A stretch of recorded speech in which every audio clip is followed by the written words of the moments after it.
Hello, welcome to the June 23rd, 2026 Club Cubase livestream. My name is Greg Undo and I am the host of the livestream today. If you have not attended a livestream before, how it works is you can submit questions in advance or simply send questions you can send questions in advance via email by emailing clubcubase@steinberg.de or simply or ask your questions in the live chat field. When asking questions, realize that my ability to answer questions in a real-time manner may soon be eclipsed. I may not be able to do that, but we will go through all the questions chronologically as asked. If you don't see an immediate response to your query, if we could avoid asking the same questions over and over again, that would be appreciated. So when asking questions, it's always helpful if you could specify which version of the software you're running. So if it's Cubase, whether it's Cubase LE, AI, Elements, Artist, or Pro. Also, if you could indicate the version number. So if you're on version 13, 14, or 15, and with the operating system, so if you're running Windows or Mac OS, that information is helpful. We should have an index of all of the topics that are discussed in today's live stream pinned to the top of the comments field several hours after the live stream ends. And that way you can quickly navigate to particular topics with the timestamp. And if you wanted to search for topics that have been covered in previous live streams, you could go to we could go to the Cubase Index at Steinberg, or go to cubaseindex.com. So once again, there's over 45,000 topics that we've discussed in the live streams, over 2,000 hours. But go to cubaseindex.com. We want to thank Jan from Stockholm for creating that. We do have two people that serve as moderators, Jazz Dude and Agent K. They're not Steinberg employees. They do it to make it a better community experience. So I give special thanks to them. We'll also extend an extra round of gratitude to Jazz Dude for his work with the unofficial Cubase Nation Discord, which is a wonderful resource of information for the Steinberg community. Once again, my name is Greg Undo. I work for Yamaha Corporation of America. I'm based just outside of Washington, D.C. in the United States in Alexandria, Virginia. And if you're watching this live, please feel free to introduce yourself and tell us where you're from. And with that, we will go ahead and begin. All right, so our first question that we have, let's go through. So we see Stefan joining from Sweden. You see Jazz Dude has a new template in Discord for the Hallian 7s, their Hallian Sonic Flux Wavetable synth. All right. It's really an underrated synthesizer, so check that out. Thanks for doing that. And Jazz Dude shared some links regarding to that.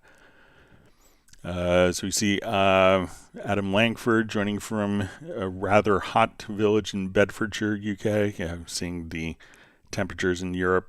I think it's like Thursday, going to be like 100 degrees in Hamburg, I saw. All right, so we have Tim K joining from Zeist, Netherlands. His cat Buddy is waving a paw hello to my cat Steven, Mark Raven's dog Stella, and other pets around. He says they're supporting local clean energy by running the air conditioner. All right, Briley Music just says, I'm stoked to get Wavelab. Mastering rig and presets look really streamlined. I'm hoping to do proper album mastering for better consistency across tracks. So yeah, Wavelab's a wonderful tool, and if other people are interested, make sure you take advantage of the current sales promotion that's going on. I believe it's still 40% off. All right.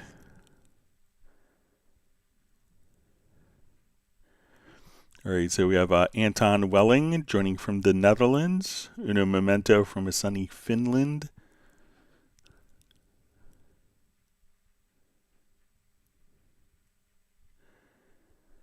All right.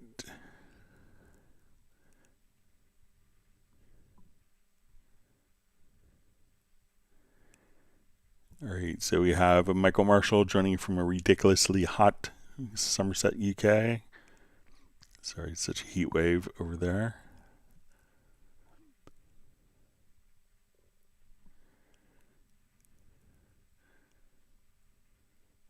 Okay, so we have Adam Langford says, Greg, what are your thoughts on Vertigo Mosaic that was released last week? Any chance of a demo? So I just got a license for it probably 5 minutes before my live stream started, so I haven't had a chance to really play with it. I probably will have a license that I could show on Friday's live stream where you can take a look at it, but I just got a license so that I could play around with it myself. So I'll make a note to show it on Friday's live stream. But what I've seen online, I think it's I love all the Vertigo instruments. I think are really very creative, and especially if you're doing like film scoring, it's like, one patch and you have kind of a whole film cue done.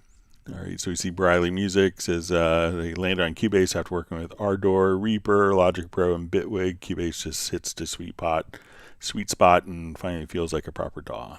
Well, we're wonderful. We're grateful to have you on the live streams. All right, TrackQuest Music says, hi G, hope you're well. Can you please explain the phase coherent audio warp and the group edit buttons? Okay. So let's say we want to, we'll come over here where we have some multi-track drums.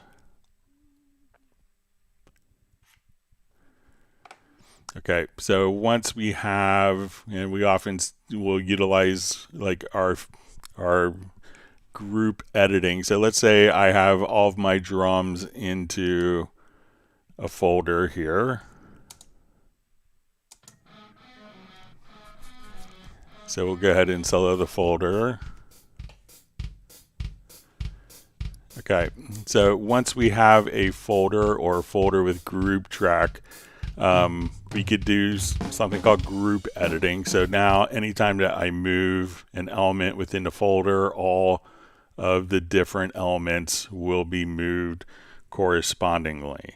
So when we're so that's what kind of the group editing allows us to do. This would often be employed when doing kind of like multi-track drum quantizing as well, because if we wanted to do like more of where as we do edits across, it would, so if I come over here and like cut one part, it's going to automatically cut all of the events within the group edits. Now once we also have this button right here next to it, says phase coherent audio warp.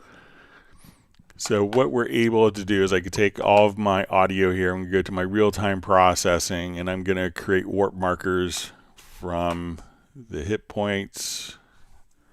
All right, so once I come over here and we go to free warp,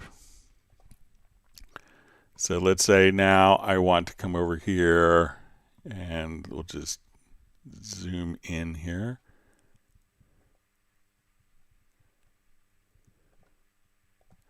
Okay, so I could just kind of place my warp markers, and we see that as we do this, how we're going to place the same warp markers across multiple tracks when we just put it onto one.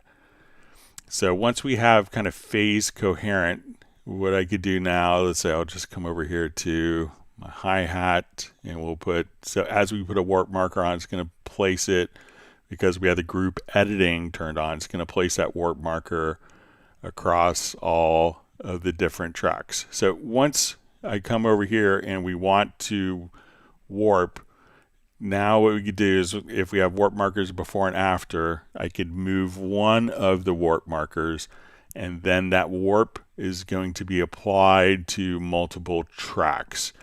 And that's what the phase coherent is. The phase coherency is the phase coherency between the tracks, so that as I do warping on one track, that the warping is going to be applied in phase coherent manner to all of the other tracks. So I could just move one element to do a free warp, and at that point all the tracks will move right along with it and maintain their phase relationship between the different tracks.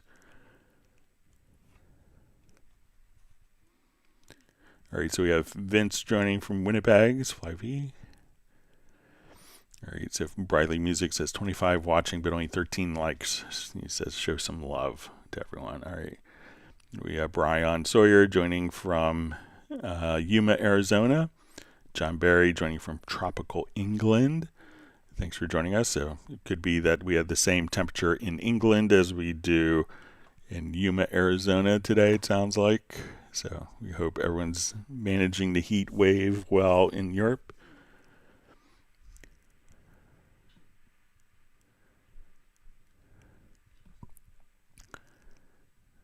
Okay.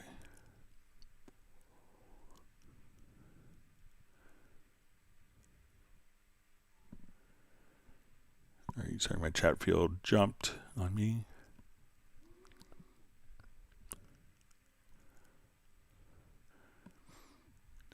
Okay, so we see Tim Weinheimer joining from Mission Viejo, California.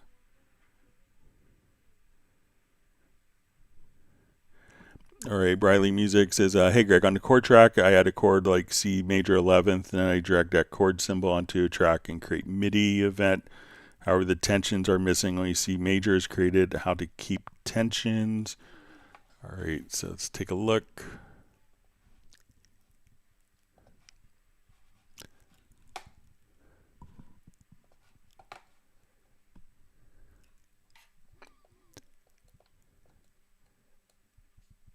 All right, so I'm going to add a quick chord here, C major 11th.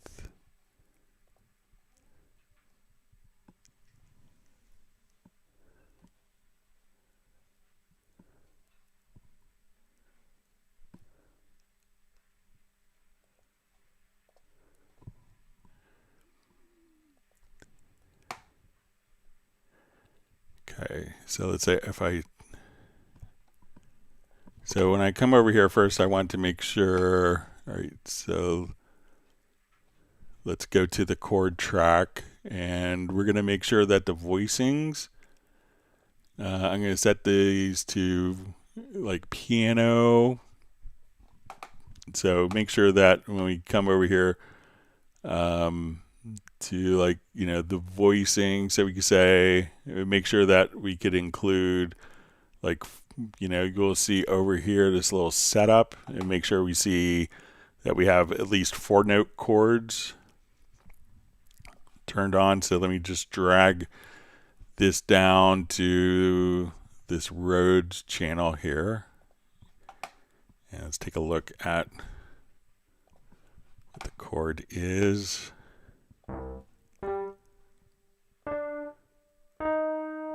So there we have the minor 11th. So check just to make sure, like when we select the chord track itself and you go to the voicings, that we don't have this on basic. So if I had this on basic, you may not see, if I drag this down, so even here it's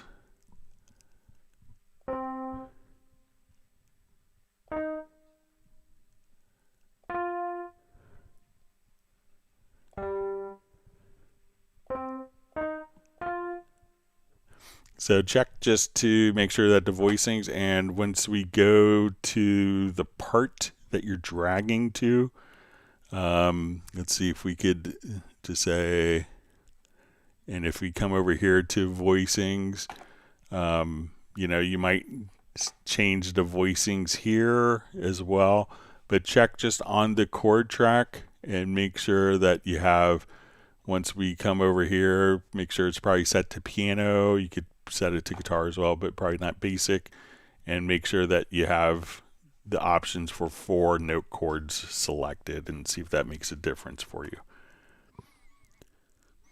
All right, so we have Razel Zamini checking in from Denmark. We see Benny from Sweden.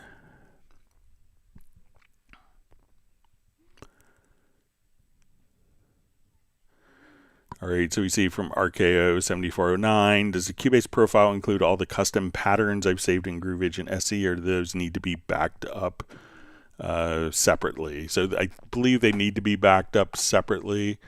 And if you come over and let's say if you've made a pattern, once we come over to user presets, so they can automatically be recalled. So all the patterns, if you go to a different, into like a new version on the same computer, all your patterns will be recalled. But if you come over here, let's say to your pattern editor, you could just, if you want to back all these up, you could just say we want to go to our user patterns, and then we'll see our pattern editor. And then if you right click, you could say reveal in Explorer or show in Explorer or reveal in Finder. And then you could just come right over here, and these are some additional presets. So if you wanted to have the pattern banks, this is where they'll be stored to. So if you just save one pattern, go to the user presets to patterns, you can see, okay, we want to go to the pattern editor, right click, reveal in Finder or show in Explorer, and that will take you directly to that location where you could copy those presets, and on the new machine just simply paste those particular presets. So the profile manager is really intended more for like your preferences, key commands, macros, your input output routing, your global workspaces, stuff like that.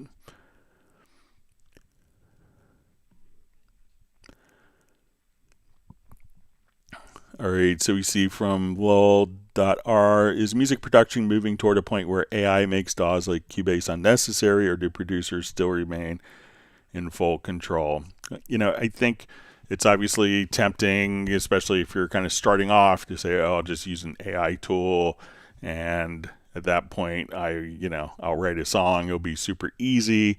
But realize as you're doing that, it's like, are you really getting a song, or are you creating a song for the AI company? And are you inputting data for the AI company of something that you can never monetize? So, a lot of people won't be able to monetize. So I think a lot of us want to create music, but, the end goal at a certain level is to be able to create music and monetize it so that we could get paid for our arts and creation. So, I still think that there's people that draw, there's people, will draw art and paint by hand, and that's very viable. Or you could say, have satisfaction. I don't think it's as satisfying to say, go to an AI tool and say, give me a picture of this. There's obviously a place for it. And I think that, obviously, we're not aloof to that people want AI solutions, but we also don't want to have everything. I think we don't want to have everything. Steinberg doesn't want to have everything marketed as being kind of an AI, very gimmicky type of thing. So I think that there's still people respect the craft and the artistry of writing music, creating music, and sculpting, and being able to capture and refine your musical ideas and convey passion through your creativity. So for some people that, maybe aren't very creative, they may just use an AI solution, and and that's fine, but realize that, are you just providing data for an AI model, or are you trying to create your own art?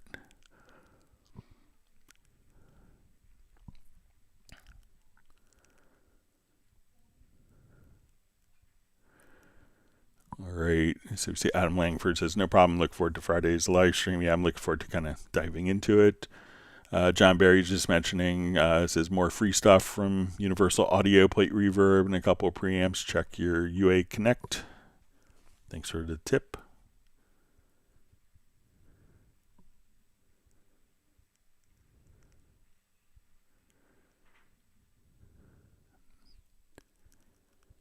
All right.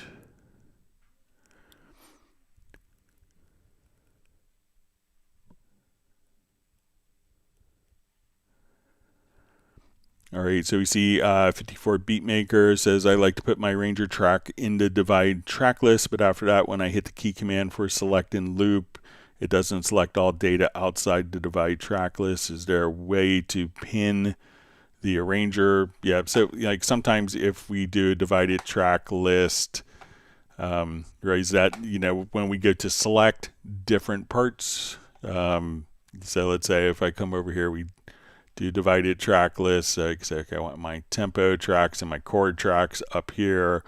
So if I select a range here, let's say if I do kind of, a range selection here that doesn't carry over, or if I do kind of a range selection here, that we could just kind of toggle back and forth between, different range selections if you needed to, depending on which zone is active. So, what you could do if you need to, if you have an arranger track here, is just to quickly, you could leave it on the top, and if you go to your project menu, just turn the divide track list off, and then you could, select globally, and then just quickly, and you could assign a keyboard shortcut to this from the project menu, just enable divide track list again, so you could have one button that could turn that could just simply toggle the divide track list. So I would probably utilize that if you needed to globally kind of select between the two divided panes.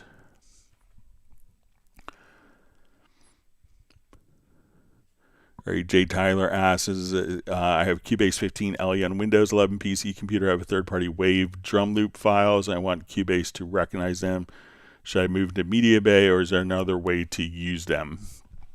And so if you go to your Media Bay, so we could now just come over here. What I would do is just say, okay, once we're here, you say, okay, I have like audio files, my drum loops. Let's say I come over here, we'll say, okay, I want to go to this. So let's go to my user account, and we'll say, okay, let's go to projects, or documents to projects.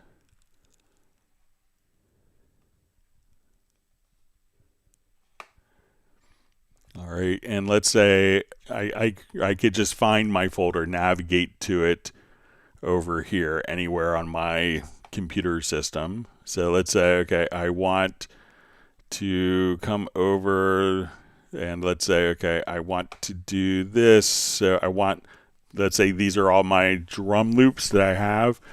I could just simply right click and choose add favorite. We could call it drums. So now when I go to my Media Bay, like in my right hand zone, I could just now come right over here and say we want to go to, we'll start at home. I could go to my favorites folder, and then I could just look at all of my favorite drums directly right there. So we could kind of right click on the folder in Media Bay. So, or even if you go to the right hand zone here, you could right click and say, okay, I want to add this as a favorite. And now once we're in Media Bay, we could just say, okay, go to my favorites folders. And at this point, we could just quickly navigate there and drag and drop the audio directly into a file here. Let me just find an audio track like so. Or drag and drop it into the sampler track, the drum machine, or Groove Agent.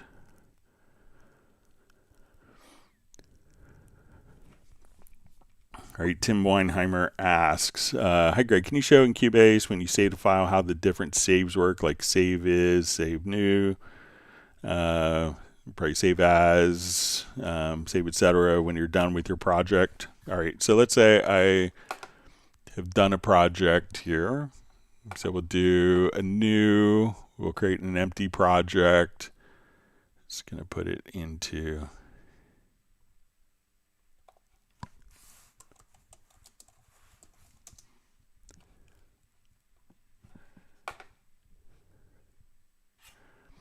Okay, so I'm just going to add a quick instrument track here. All right, so when I'm first kind of starting, I can now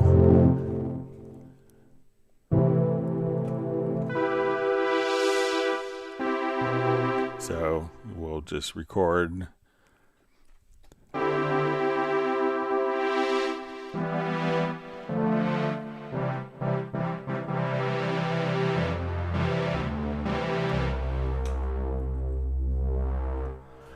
Okay, so now we have a project. So I've recorded audio. I could, if I record audio, if I record MIDI.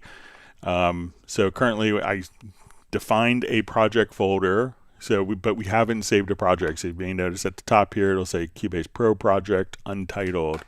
So what I want to do now for the first time, I want to save this. It's going to prompt me to name the file. So we'll say Tim Weinheimer. If I get the right keyboard on, so we'll say Tim.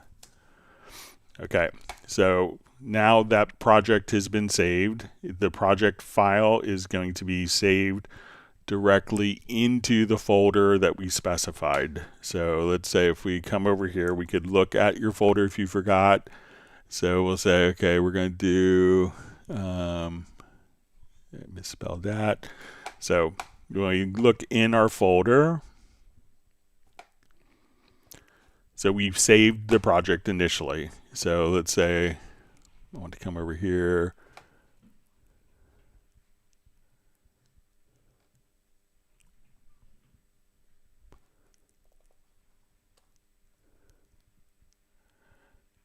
Okay, so it's going to be in this one here. So this is our project that we just saved. Okay, so now let's say I've done a variation of this file. I still want my original file to be intact, but maybe okay, so if I save this file, it's going to save it as the same name under tim.cpr. But we could choose to do a save as. So I could say Tim, and we'll say variation 1. Okay, so now when we look at we're going to have the original file. We saved it. We saved the project as this. So this one is completely intact. So let's say, just to make it more obvious here, I'm going to copy. So right now we are in the project Tim variation 1. So I'm going to come over here. Let's copy this so we can make it more obvious. And I'm going to save that project so that this now gets saved into Tim variation 1. Now there's also a save new version. So when I do a save new version, what that does is automatically add a number at the end. So let's say, okay, I saved a new version of that. Let's say I duplicate this again. I choose to save a new version. So now that we've saved a new version, we can see that we have Tim variation 1, and then we have -01. So that's our first time we did a new version. And then our second time that we did a new version will just be added the number from 01 to 02. So the number here will just increment. So this way we could do incremental saves very easily without having to rename. So if I want to, like, okay, I start off, I'm working in my Tim project, and I was like, okay, I want to keep where I am right now or my previous state, but I want to save it as a different name. If I don't want to come up with a name, instead of using the save as where I physically and where I have to, actually rename the file, if I don't want to do that, then I could just do the save new version, and that will take our file and just add 01. So if I come back, let's say, to the original Tim project, so I'll go to my Windows here, or we'll just say, So we'll open up.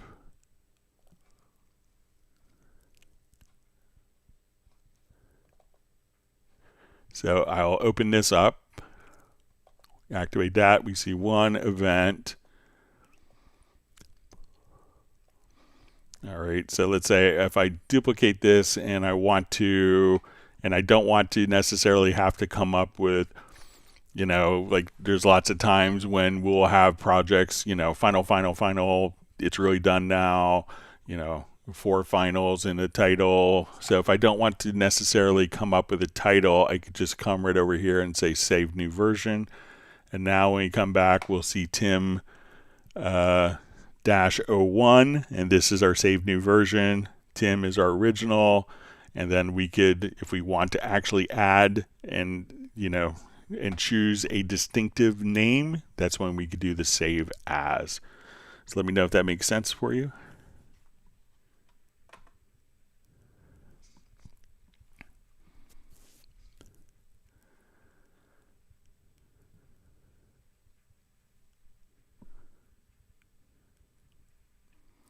See, great quote from Chazzy. It says AI can only replace elevator music or Walmart background music. Art cannot be replaced by machines. It just copies what you're done, copies you're done with your project. So it says it just copies human skills faster. So.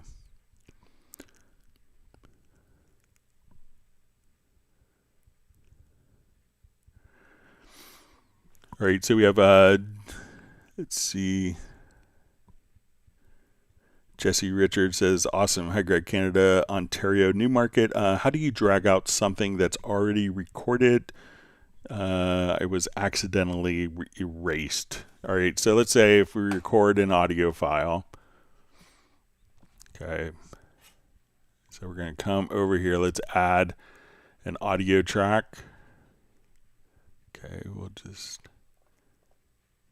name this. We'll get a stereo track.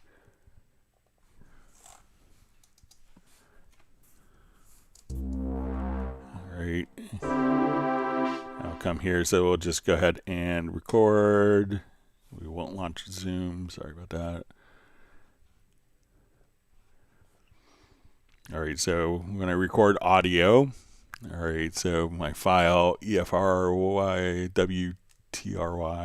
So F for try. All right, so let's say this is our file.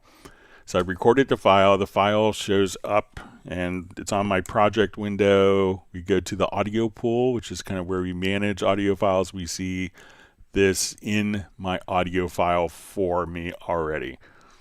Okay, so let's say I erase that file. So I'll come here, erase the file, and we go to our pool window.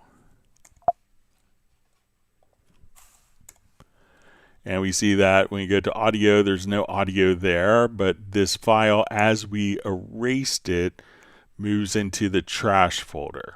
Now, once it's in the trash folder, we can drag it out. We could drag it to the audio folder, and then from the audio folder back to the project. So there's always going to be a fail safe, just like in your operating system on Mac OS, moving it to the trash bin, or on Windows to the more politically correct recycle bin. So again, as soon as we see that this file is, when we come over, as we erase it, it goes into here. We could drag that to the file, drag it there, and open up the pool. We don't see any audio files in the trash. So let me know if that's helpful for you.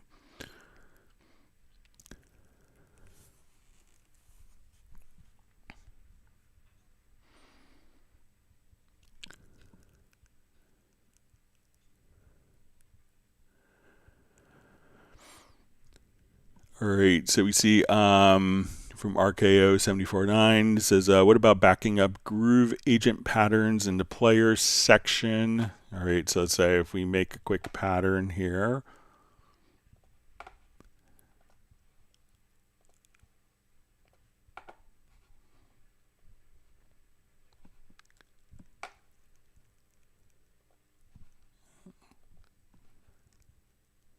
Just try with the full groove agent.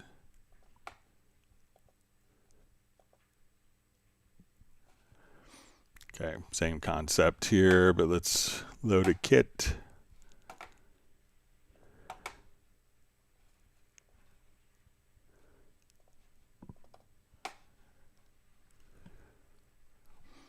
All right, so we'll go to our pattern player here. All right, so let's say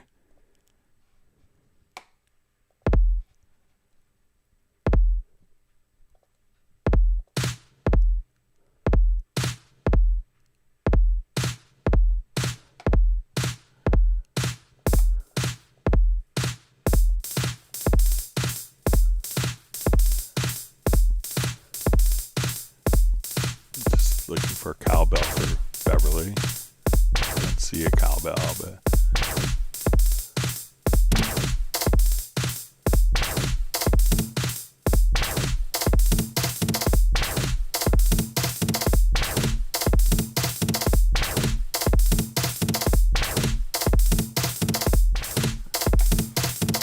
Alright, so let's say I want to come over here and we'll save our pattern.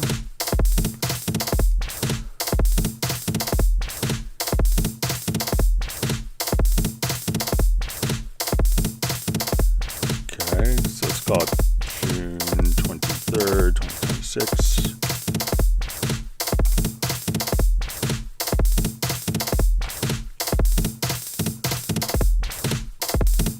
Okay, so let's see if that shows up under our user patterns.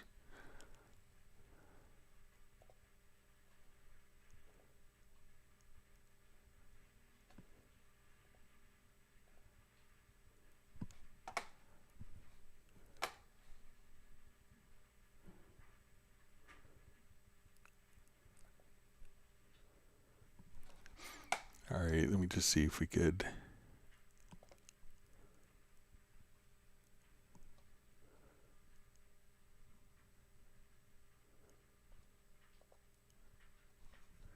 Let me just save this one more time. Just make sure I have. Okay.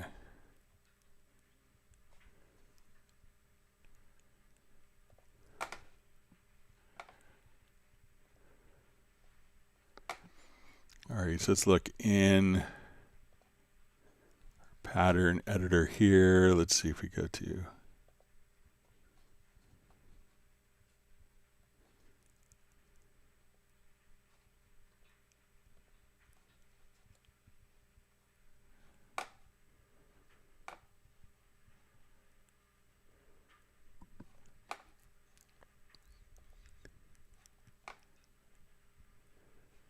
okay, let me just see if I can load up a quick pattern editor here. So let's say we go to save.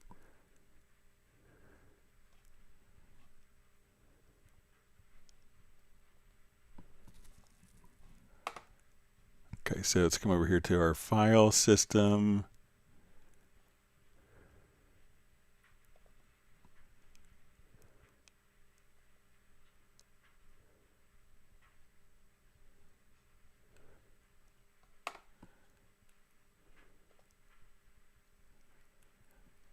Okay, so we could just come over here to, let's see if we can navigate to this path.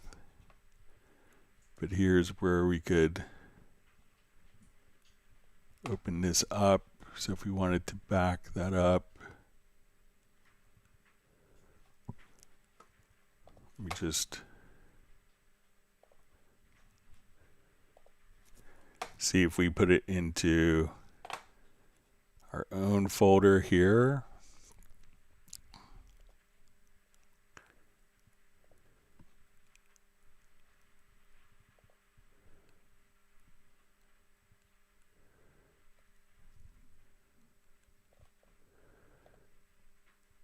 Okay, so if we, once we have this saved, so we see my pattern here, again, we can reveal in Finder, and we can see that this will show up directly here. So, and then you could copy those particular patterns. So once you save the pattern, right click all of your user patterns, It should show up directly into, this particular folder for you. So, and if we want to look at that, we could say, okay, it's going to be in, looks like it's going to be in probably preferences to Groove Agent Common, to Groove Agent sub presets, to pattern files, and then you could find it right there. So once you save the pattern, if you want to back it up and archive it to a different machine, you could just simply right click here on the preset and reveal in Finder or show in Explorer. So let me know if that makes sense. All right, so we have Klaus joining from Malmo, Sweden. We see Batman-V1G says, I love Cubase. It is the father of all DAWs. And we see Briley Music says, it's one thing Bitwig taught me how central the concept of phase is to everything in music. Phase is the driving force behind oscillation, which is the foundation of sound. He says oscillation is the source of sound rhythm. So yeah.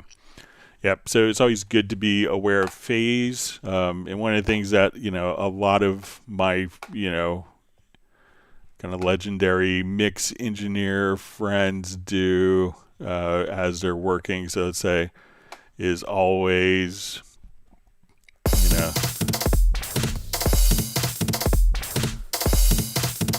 like as they're working, if you come over here to many will just have, and you could use, if you get to like the plugins, you could open up supervision, and I think you may have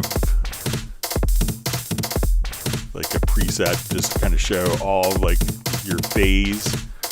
So many times I know people will just have like a phase scope open up on their particular system, so that if stuff starts to get out of phase, at that point it's no problem. So let's say if I want to even come to one particular sound here,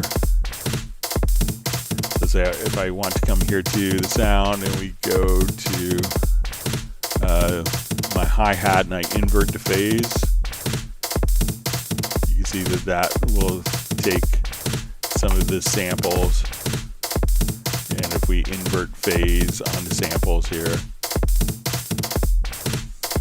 you could sometimes get an idea of how that particular file is relating to. So phase is always something to be aware of. Like my friend David Kahn, as he's working, he's always just like, he puts a plug-in on, he's checking phase constantly during his mix process just to make sure that nothing is getting kind of messed up in the phase relationships. It's a good way to make a great mix not sound so great. All right, we see Michael Teams joining from Weatherford, Texas. Thanks for being online. All right, so we have John Kutalinas joining from the UK. Thanks for being on and part of the community today. See Michael Teams granted Jazz Dude 1 gallon of Scoopy's Black Diamond ice cream.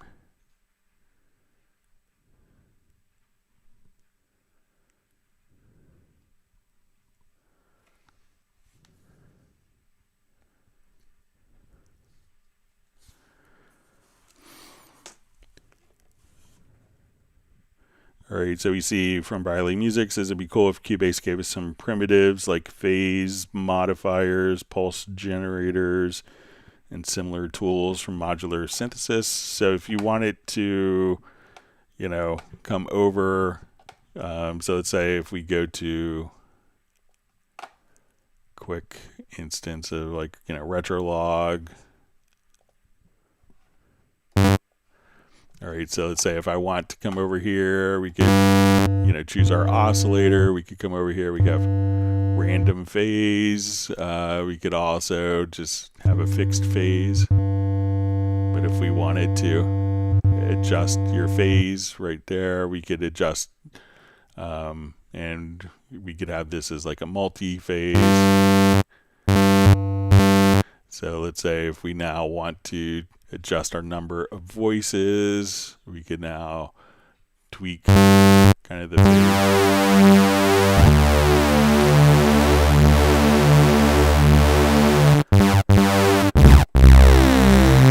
So here you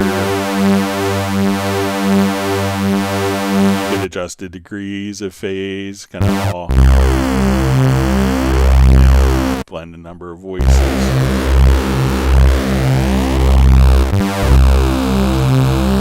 So there's a lot of phase relationships that you could do in the different oscillators here. So if you wanted to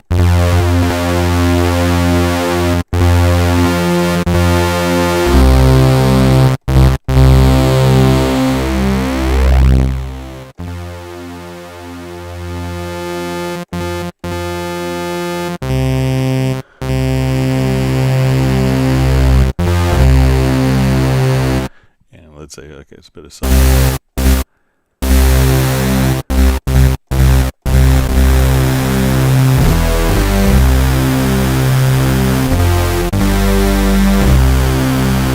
So, but there's different, stuff that you have kind of built into the instruments that come with Cubase as well.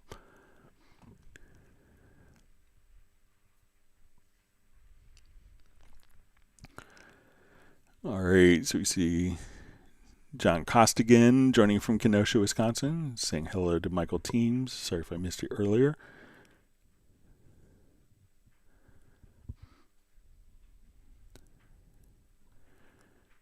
All right.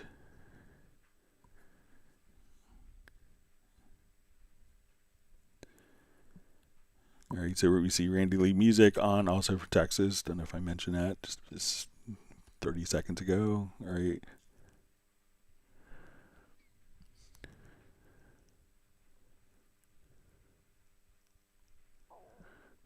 All right, just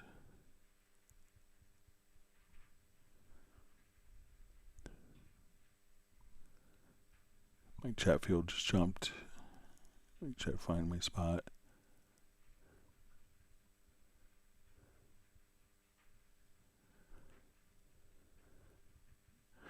Okay, so we see from Michael Teams, it says, howdy Greg, I'm having a problem with Groove Agent. I drag the pad to a track, it plays accordingly in the meters, but I have no audio coming out. What am I doing wrong? Okay, so let's say if I have, let's open up just a Groove Agent instance.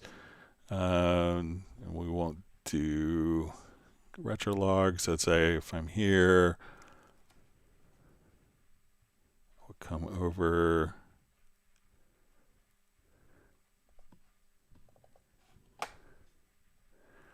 Okay, so I'm going to drag, let's say, my pattern pad here.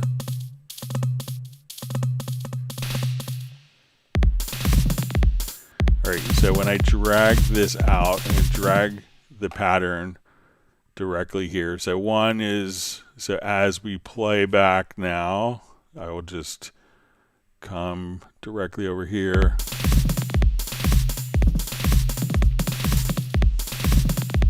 So this is our MIDI pattern. So as we come over,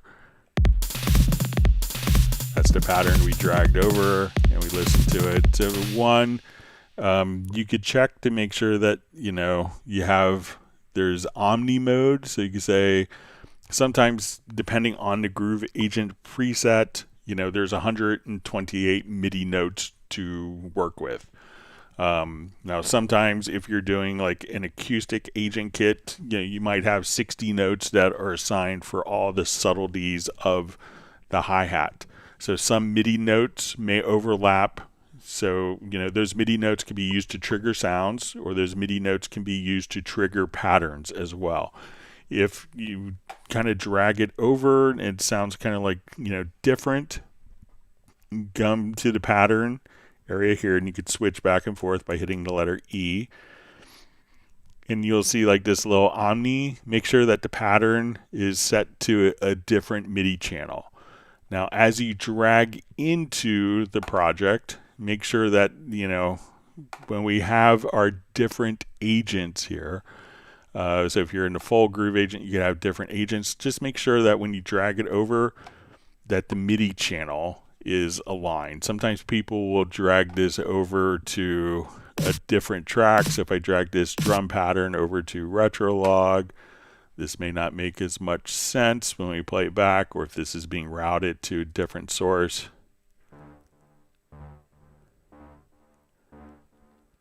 So now we were playing notes. These notes in Retrolog were being sent to the groove agent pattern, so that may not make that much sense, but make sure that you're dragging it to the right channel, that if you're clicking here and you're hearing the sounds, but when you drag it over and you don't hear it, make sure that like the actual track isn't muted. Make sure that it's set for the correct MIDI channel, so probably be channel 1.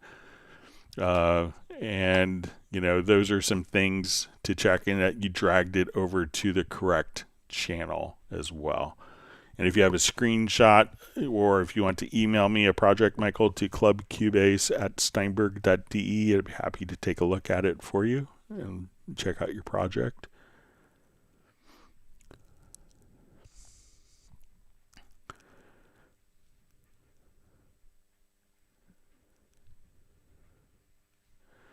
All right, so we see Bradley Music says the spectral oscillator is really unique to Halley and Sonic 7 and Pad Shop 2. I haven't seen the spectral oscillator in any other synth that is currently on the market. So yeah, I mean, Steinberg is always kind of, very bleeding edge with, new tools for sound design. So, we've been doing, VST instruments. We invented it. We've been doing it longer than anyone else. So we see lots of great new features, kind of cutting edge features for like really interesting and unique sound design.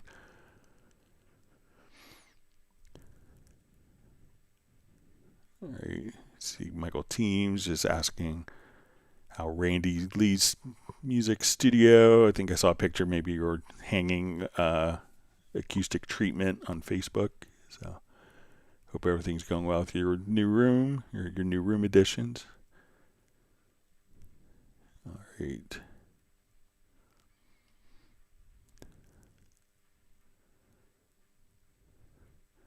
See, Tim Weinheimer just says, yes, great, that's what I want to know. It's probably about to save as, save new version.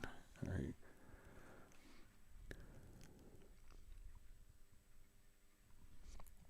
All right, Tim Weinheimer's received 1 gallon of Texas Tin Roof ice cream.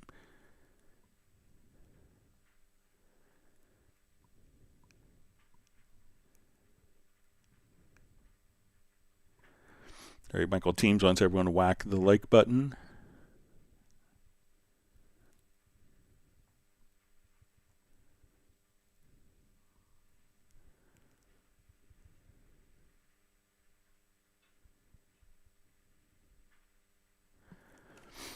All right, so you see, Jazzy, I just see a comment, says saving drum machine patterns didn't work in the first iteration of drum machine, so this is a Cubase 15 option. Yep, so when we're doing it, it's Groove Agent 6 allows you to kind of save the patterns there. But, the drum machine itself, now one thing that could be a little maybe it's misunderstood. So let's say if we come here let's say we add a drum track. So let's say we add drums here, just to kind of point this out real quick, and we're going to create a pattern event. So we can come over here, we could create our patterns. All right, so let's say now we want to go to our pattern editor, and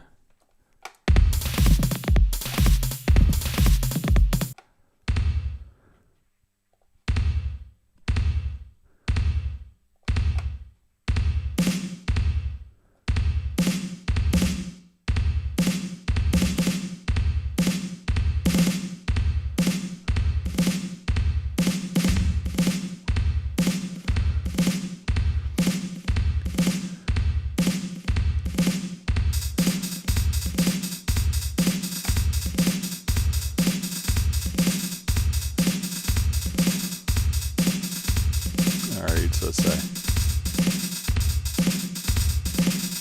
All right, so let's say if we come over here, because I think that we could save like these, let's say as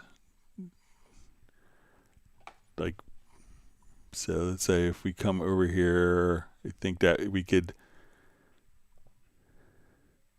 you know, save the drum machine as presets. So, and when we came over, yeah, so now when we come over in 15, we have the option of just saving a preset here. So let's say we'll call this June 23rd, 2026, 80s drums. So now when we save, so we could save kind of the drum machine by itself. So when we come here to the drum machine, we could save this as a preset. But when we go into the pattern editors, now we can save those particular pattern editors. So if I was in a new project, we'll just come over to my media bay, user presets, let's say pattern editor. So here's our 80s drum. So, and what's cool about once I save this pattern, that I'm going to delete this particular track. So we'll just say let's remove that track so we don't have anything. And now I could just drag this over and I'll have that pattern ready to play. And that will load up not only the pattern, but the instrument that created that particular pattern. So, see, Michael Teams is saying the force is strong in that one.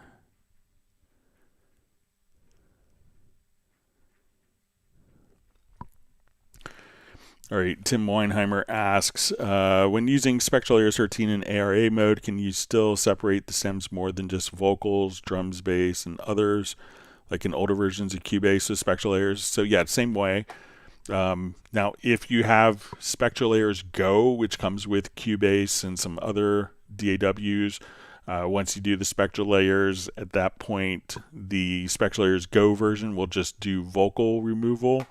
But if we choose to go, if we have the full license of Spectral Layers installed, then we're going to have the capability of unmixing, you know, multiple sources, like, you know, your drums, bass, guitar, piano, keyboards, brass, vocals, in addition to that. So depending on which level is currently licensed, we could now, as we come over to our Spectral Layers, let's say I will just load up this in my Spectral Layers preset.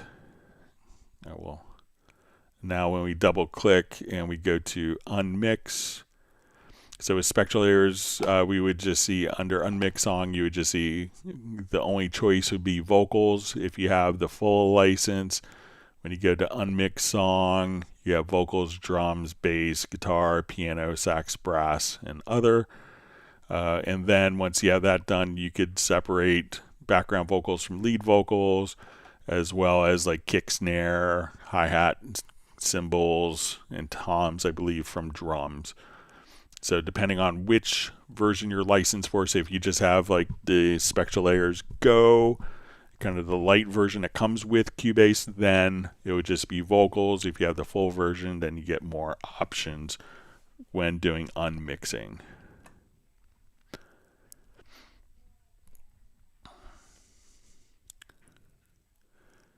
All right, so we see from Tim K just says, when combining the force with the mass and the velocity, will the energy with us? All right.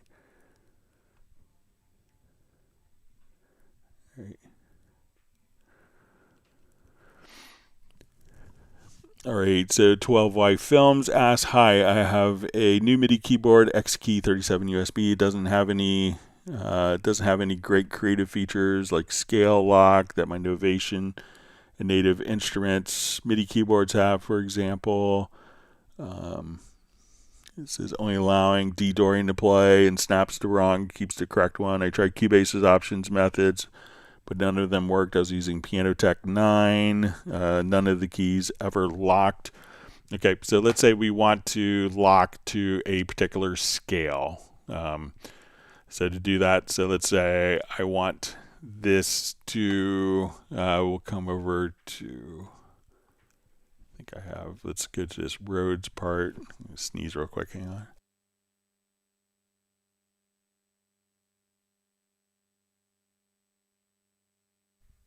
All right, I can't force myself to sneeze, but it may happen, so I may mute quickly. All right, so let's say I'm going to go into my MIDI editor here.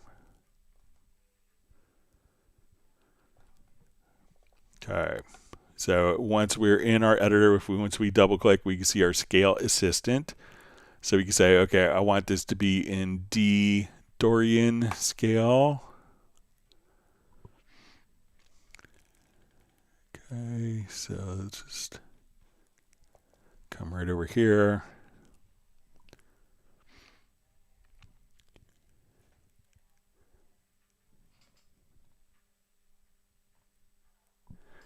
Okay, so and now when we come right over here, just we want to snap live input.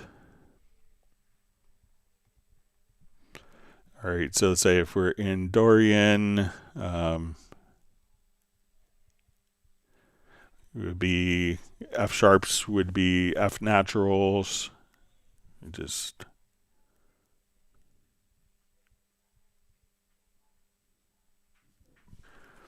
all right, so I'm going to play just kind of chromatically here. So let's say as,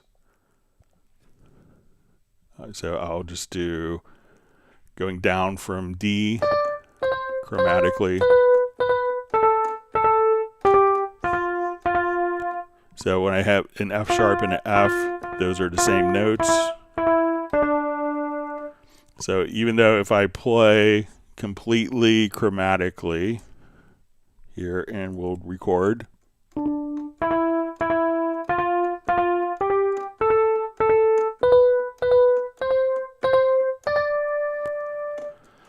So we can see where it has skipped the notes that aren't in D Dorian mode. So create an event on a project window so that we have a container holder. We double click on that event, go to the scale assistant. We choose, we say we want to use the editor scale. We'll say, okay, we want to be in D Dorian. And now we could just check snap live input. And we can see where the notes repeat, that these notes were automatically changed because I played just chromatically. So I played a D followed by an E flat. It changed the E flat to E natural. I played an F sharp here, but it maintained the F natural so that it's within D Dorian scale. So you can see that as I played chromatically up the scale, that it automatically snapped to the correct D Dorian scale, to that mode for us. So you don't need a special keyboard to do that. You can just create a MIDI event, and then from the scale assistant, and if you don't see the scale assistant, make sure that you have the event selected and not the track. So we can see that as we double click on the event, then we can see the scale assistant. So check use editor scale, snap live input, and define your key. And if you wanted to make up your own musical scale, you could do that as well. So they're showing that to composer Trevor Morris when it came out, and he's like, oh, finally I can have my own scale and snap everything directly to. So let me know if that's helpful for you, 12i Films. Thanks for joining us. All right, Uno Momento wants people to whack the like button.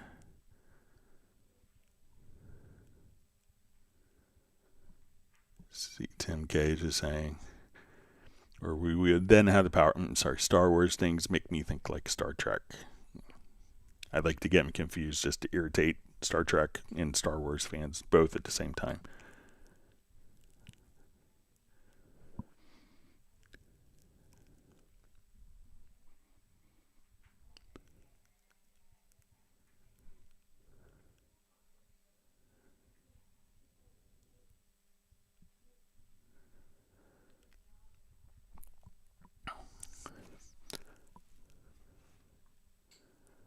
All right, reading through some comments here.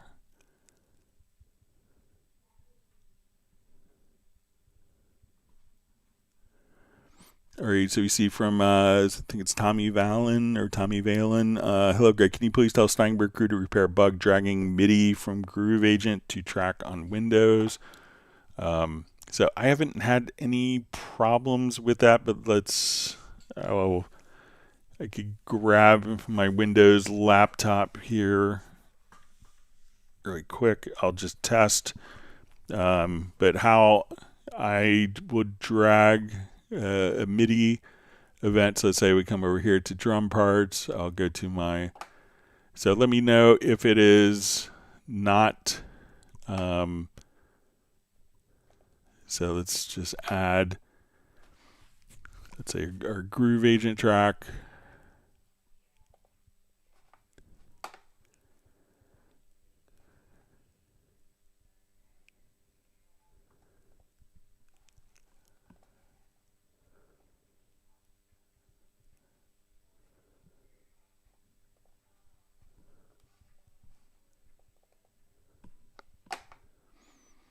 So let's say if I have this kit playing,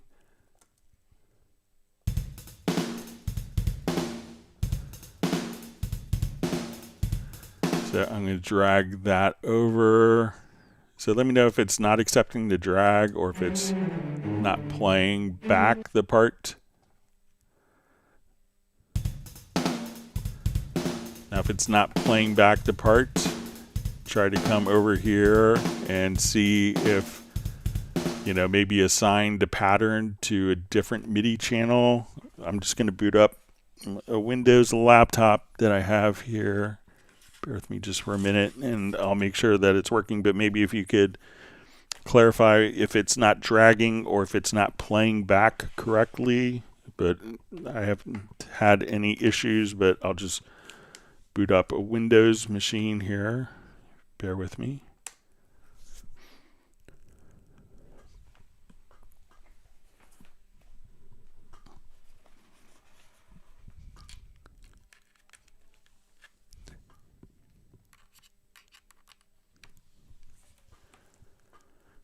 I have to plug it in, charge it. May take a minute, so.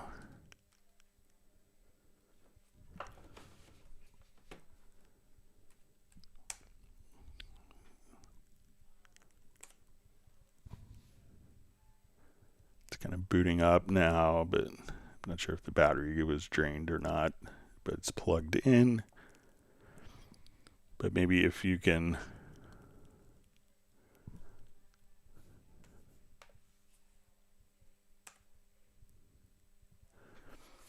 okay, booting up Cubase now.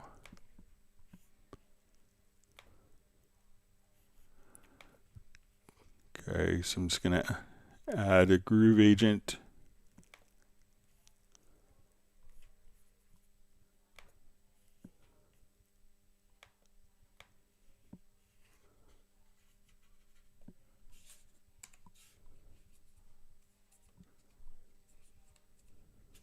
It just turned off.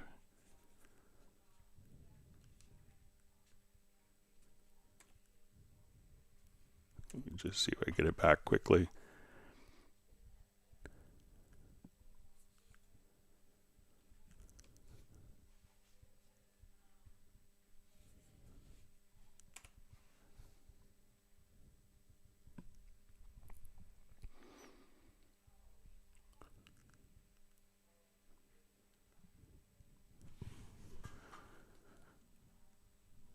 Okay, so we had 12Y Films. Just says, hi, Greg, from New York City. Love you, Cubase 15. It's great. I think I'm going to be in New York for the upcoming IMSTA Fest in, I think, September 26th. So if you're around and coming out for that.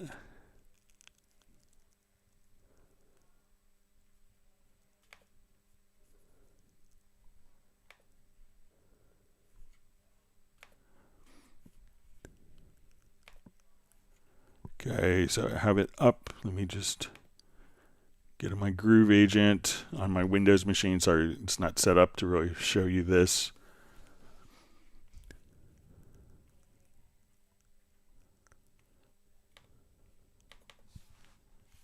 Okay, so I have a drum kit open. And now I'm just going to grab the player.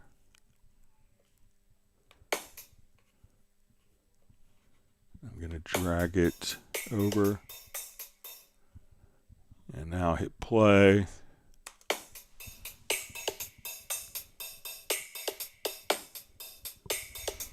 So that seems to be working on my PC. I'll leave this up, and if there's like a particular thing that you're not seeing on PC, but same thing that I did here with Groove Agent, seems to work as expected on Windows as well. But if you give us some more information, that'd be great.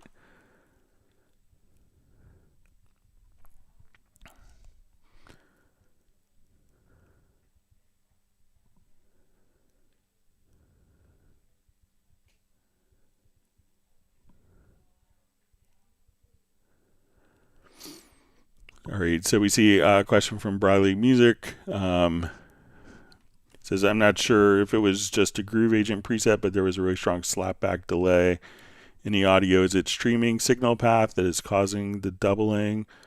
I think the Cubase signal path is getting doubled somehow on the stream. So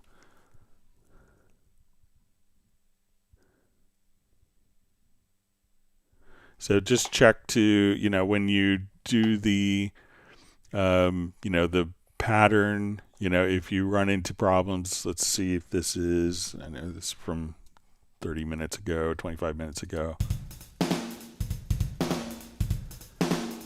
But, depending on the kit, you may have to, again, just come right over here and set the pattern to a different MIDI channel right there for the player.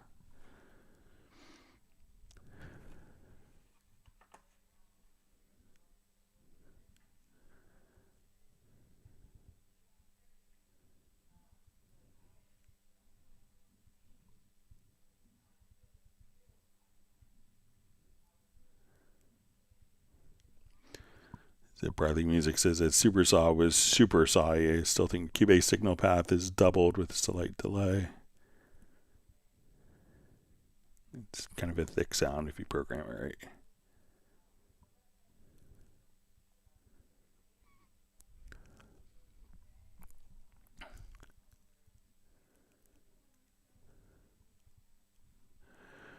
All right, Lunaric asks, hi Greg, is it possible to change the gradient of the audio fades without opening the window? It's time consuming and takes a lot of clicks. All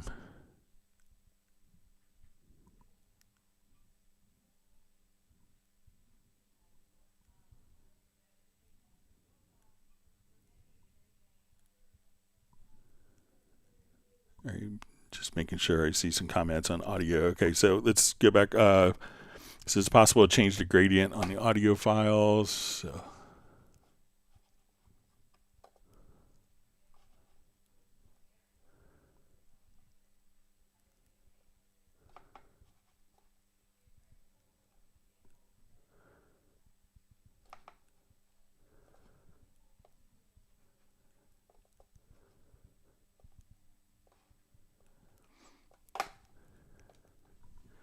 Okay, so let's just check the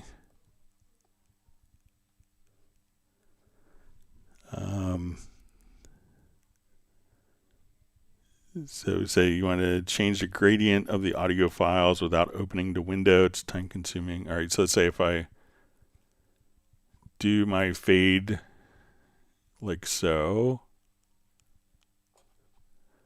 All right, and I come over here, let's do our fade in, out.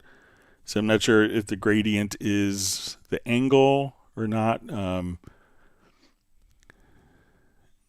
So, if you mean the gradient being kind of like whether you want it to be like sinusoid fade in or out, I believe that you can. So if you don't want to, if you always want it to be the same value, you can see here that default my fade in is different.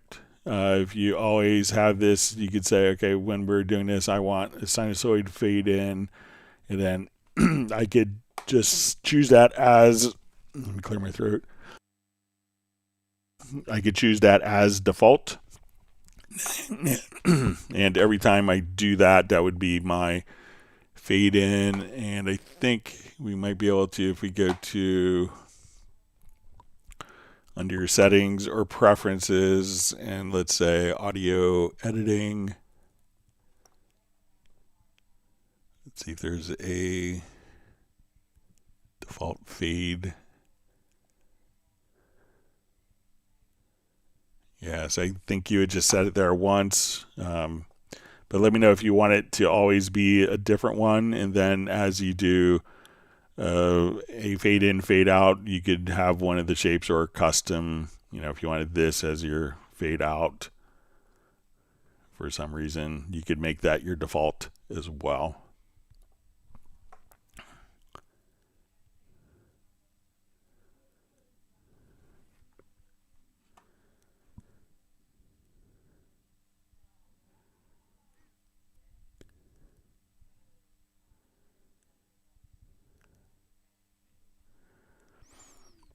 All right.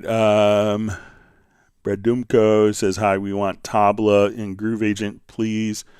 So I think, if you have the full Groove Agent, I don't have all of the different instruments, but let me just add a Groove Agent instance here. Let's take a look at the percussion agent. So it's often used for kind of Latin parts, but let's see if we open up the percussion instrument here.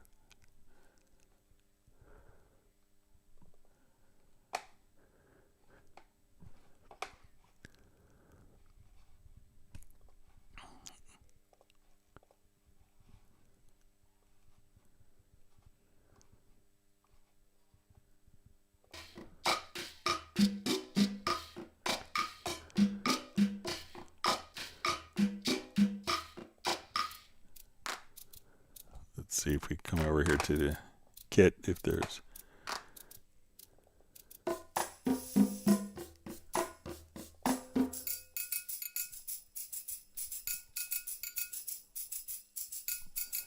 So you can see that as we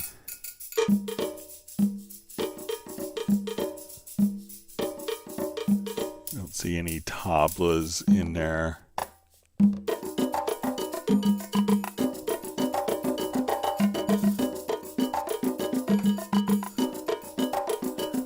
So, there's congas, bongos, let's see, we have the timbales.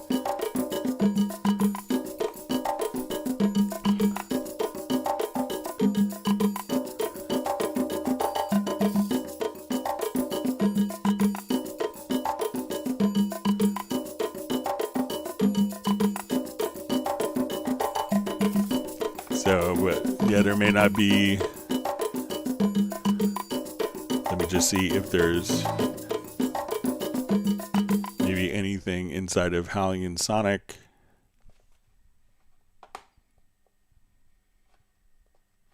I'm not a tabla expert, but let me just take a look inside Hallian Sonic, see if there's any more percussion stuff in there.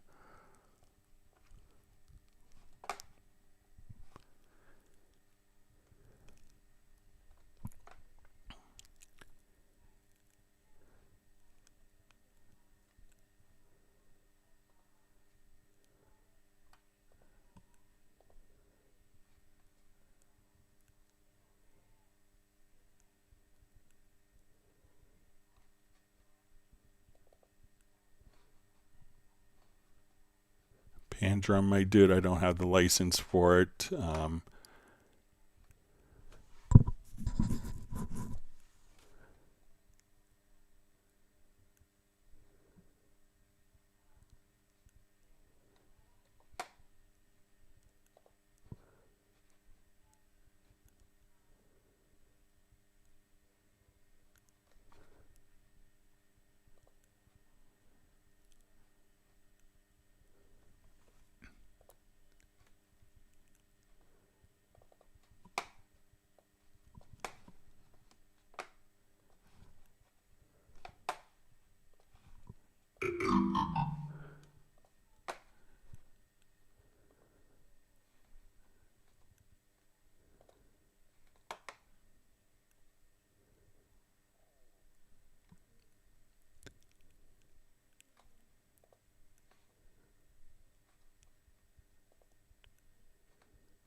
Yeah, there may not. There's probably, I could see if I could get the pan drum to see if that's more tabla-esque. I'll check out some of the third-party Groove Agent sounds to see if those work. So I'll make a note to check um, for the stream on Friday.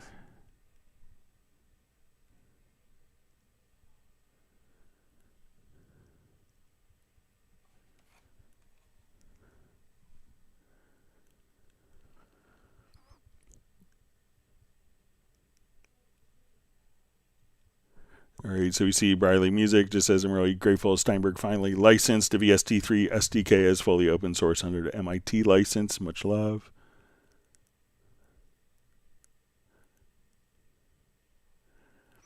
All right, so Jazz Dude just says there's a tabla in Groove Agent 1 presets. Let me take a look at that. Thanks, Jazz Dude, for finding that.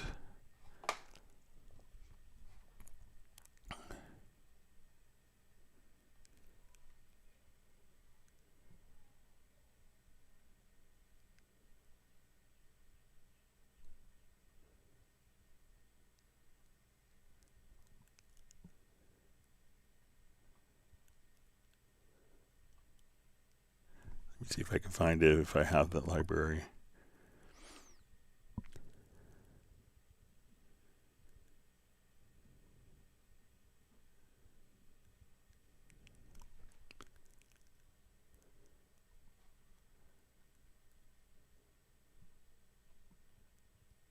So let's do Groove Agent 1.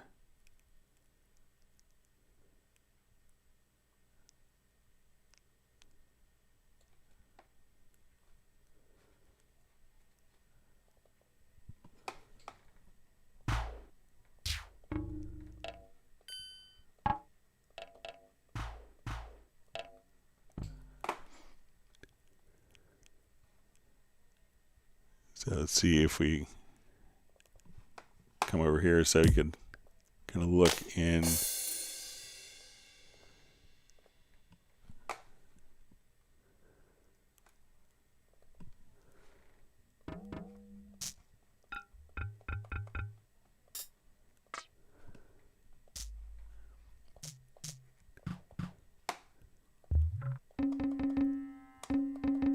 So there's some tablas right there. So look in like percussion 1 or maybe percussion 2 kits.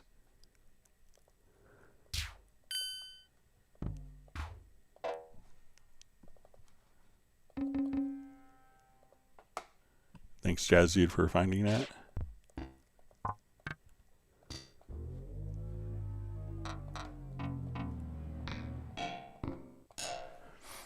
All right.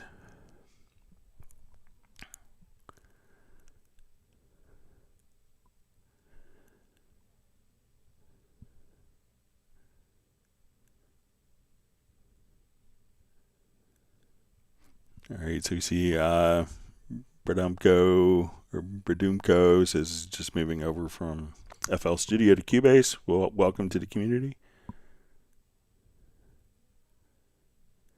Says he's a fan of the Cubase track up to 3 days. All right.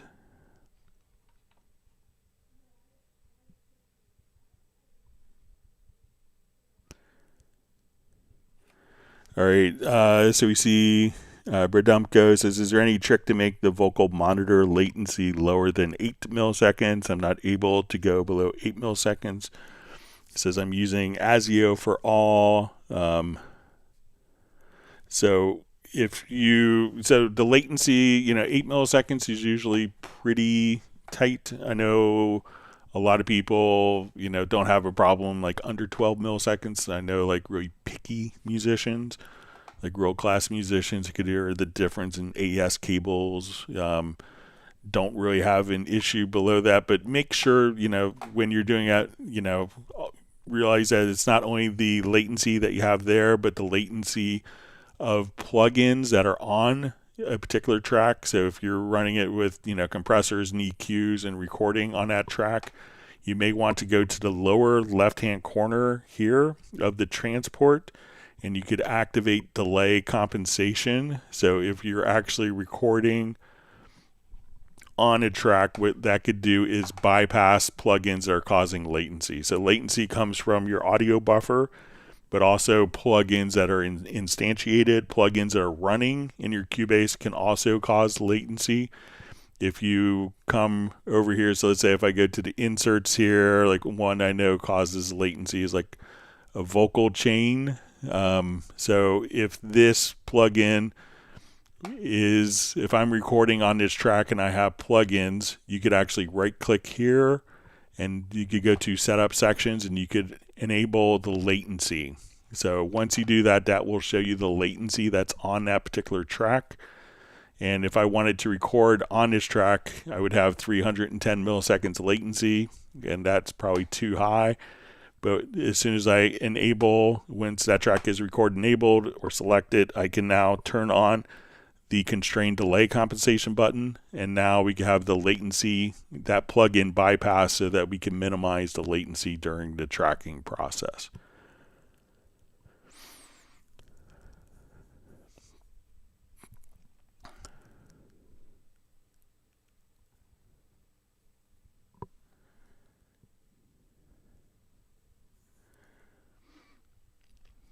Okay.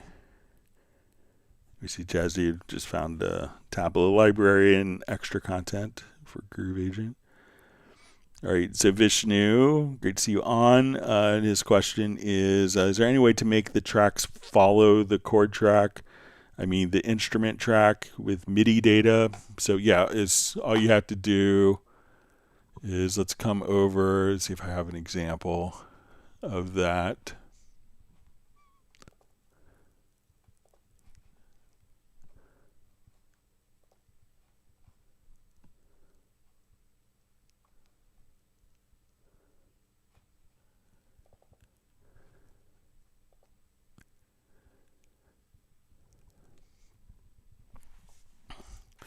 All right, so let's say I have a chord track here. All right, so what we could do, sorry if there's it's just in comments about, there's a weird doubling sound on audio. Apologize for that if that's happening, but so let's say I have a chord track. So what I could do is have these, and I just kind of did a analysis of the track, and then we could select all of the tracks here, and we could say, when we go to chords, we could say follow like chords and scales. So let's say I'm in G major here. As we look at, so we come over here, we'll listen to our control room here. So let's say I want to change this chord to G minor.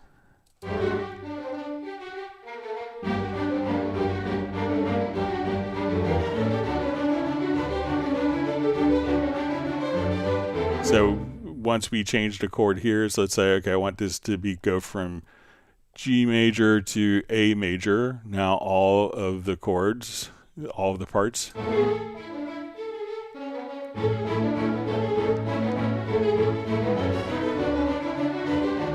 Let's make that minor.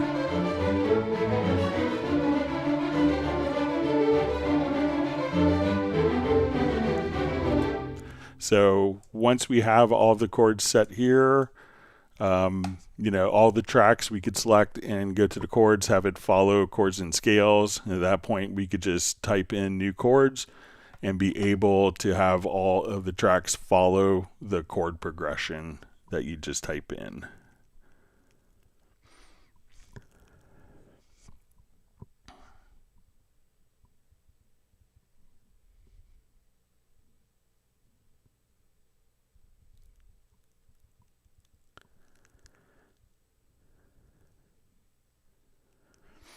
Okay. All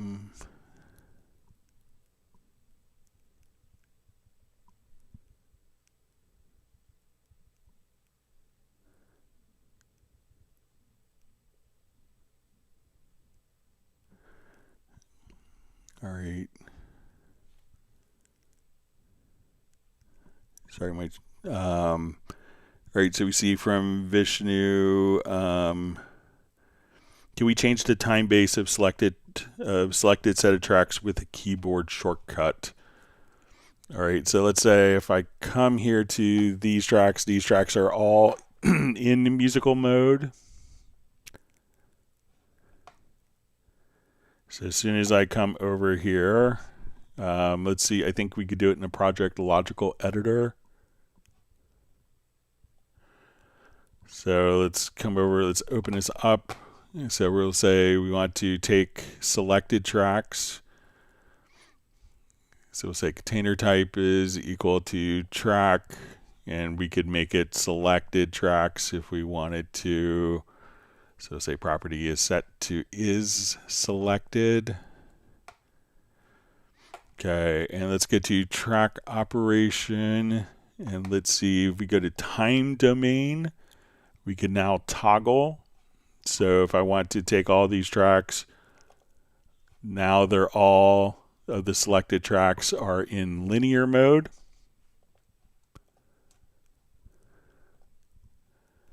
So I could come right over here. So I select those tracks, they all switch to linear mode. So again, we look, I go down. So my selected tracks. So we could just set these directly to musical mode. So now all the tracks are musical mode. Let's select these tracks, not the event, but just those tracks, and let's toggle. And now all of those selected tracks are in linear mode. So give that a try.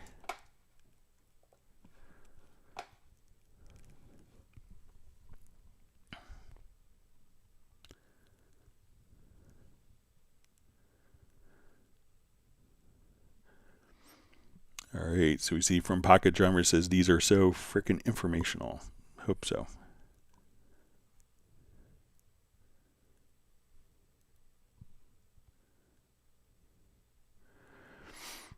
All right, so you see from 12Y Films, I see what I did wrong. I wasn't recording. I was just looking at the keys in the piano roll without recording. There's no reason for Cubase to fix my mistakes. Thank you so much. Yeah, so one other thing, if you want to, we were talking about the scale correction earlier. So let's say if we're in our scale correction, we could say, okay, I want this to be in the key of G major. So we'll come, so let's say if we're in G major here, so let's say, okay, we want that, and we go to our editor scale. So we come over here, I could see all the notes, but if we only wanted to see, pitches from the scale assistant. So now we could see all the notes. Now we could see all the notes that are in the key of G major. So we could just simply come over here and mask the particular events. So we could say show pitches, with the events. So you could mask or show pitches from the scale assistant, and we use the editor scale.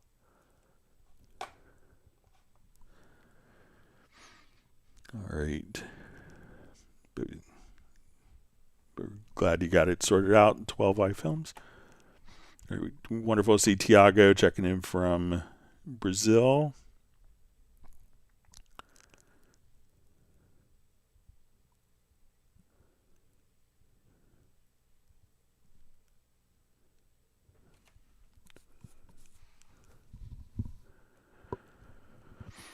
All right, so you see Soren says I have huge problems with the VST instrument that changes patches on random. I don't have time to stick around, unfortunately. Now I'll send a video question perhaps later, Greg. So probably if it's changing patches, when in doubt, if you have weird stuff that's going on with the MIDI part, a great area to start is just to go to the list editor.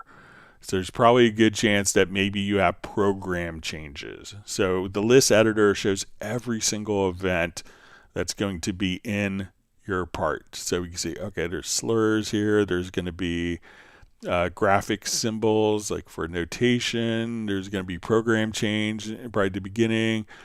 Usually a controller for setting the main volume, modulation. So you have all these. So what I would do is just make sure that you don't have program change. So if you see one program change, you want to get rid of them.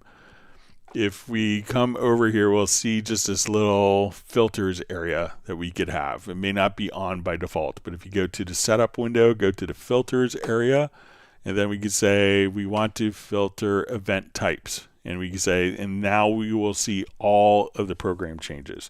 You could select all, delete, and see if that solves your problems. But if it's changing sound, there may be program changes that had migrated from a MIDI file, and those program changes may be trying to switch to sounds in the instrument. So that's the first thing I would check out, Soren. All right, so we see Rick from Bratman Studio. He's made it. He has a bowl of oatmeal in hand. He's a little late, but he's ready to learn. So great to see you on, Rick. Thanks for being part of the live stream today.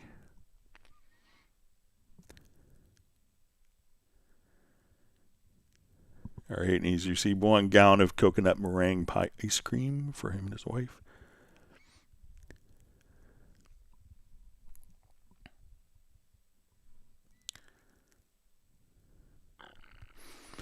All right, so we see from Bradumco, I have one more problem if anyone can solve. I have a monitor and a laptop. Every time I open Cubase up, it opens in the laptop and not in the monitor using extended. How do I make it open? It opens in the laptop and not in the monitor. So using extended, how to make it open in the monitor only.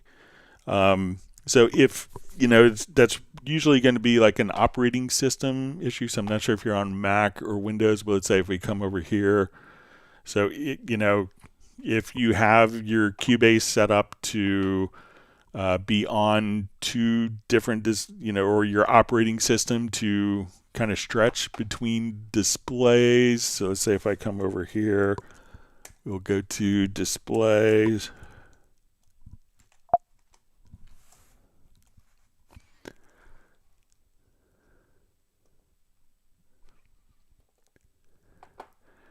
All right, so usually you could, so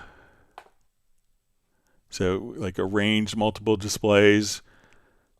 So if you have this set, if your operating system is set, I have this just mirrored from my laptop because I have my running in clamshell mode where the laptop is closed. But at this point, it will, whatever your operating system is seeing. So, it could be that as you drag like the main, you may have a primary and secondary. It may be stretched. So I'm not sure what settings you have in your operating system. But usually the Cubase windows will go to the primary display. So you may have to like right click and set the monitor as the primary display, because if your laptop screen is the primary display, that could be where the operating system chooses to put all of your menu options are going to go to your primary display. So maybe if you want all of it to be on your external monitor, make that your primary display. And it's usually you see like a 1 or 2. And then you'll see like all the Cubase menus will be on that. So on your extended monitor, your external monitor. So check that. But it's usually an operating system issue. Yeah, we see Adam Langford just kind of saying the same thing.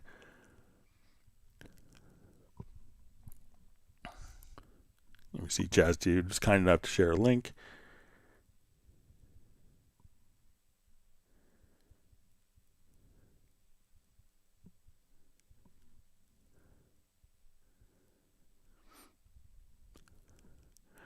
All right, Razel Zamini just says, hi Greg, can you explain the MIDI port setting in Groove Agent again, please?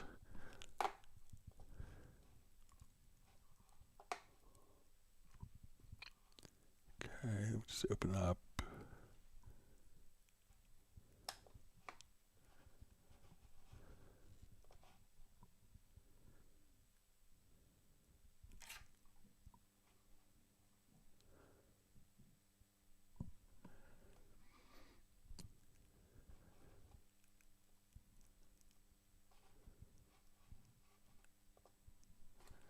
Okay, so when we're in a pattern player, let's say if I open up like the punch kit here.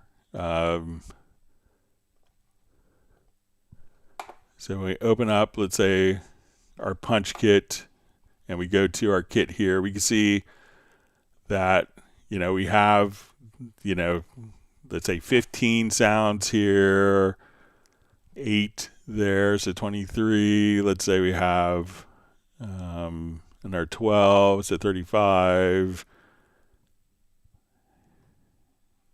So we have 45 of the 128 MIDI notes that are assigned. Now, a lot of times we're working kind of with these particular banks. So we could have MIDI notes, and a lot of these will be like different hi-hat states.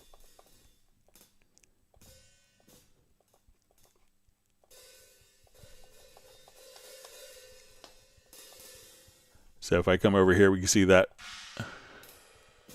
we're going to have 20 pads that are dedicated to hi-hats. Now, sometimes, so this is taking up 45 MIDI notes, right? And most people have a 61 key controller. So let's say, okay, I'm using all of these notes here for triggering sounds, but I could also use MIDI notes to trigger patterns. So if I drag this over, and if these are conflicting, so if I have a large number of samples and I have, let's say, a large number of patterns, sometimes you may have patterns, 32 or, 64 patterns going on at once in one kit. So at that point, what you want to do is just come over here and set the patterns to respond to a unique MIDI channel, so that you have the same note on channel 1 that triggers the sound, and on MIDI channel 2 will trigger the pattern instead of the sound. So that's how it kind of differentiates, so that the patterns, so that when a kick drum isn't sounding a kick drum and a pattern at the same time.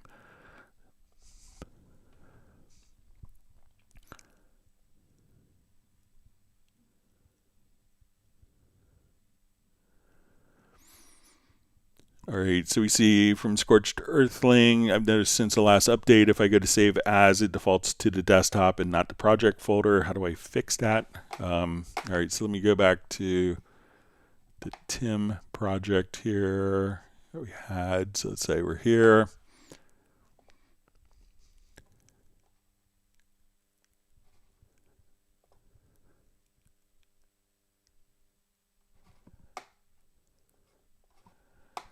All right, so let's say we have our project folder of here under Hangouts, and that's our path.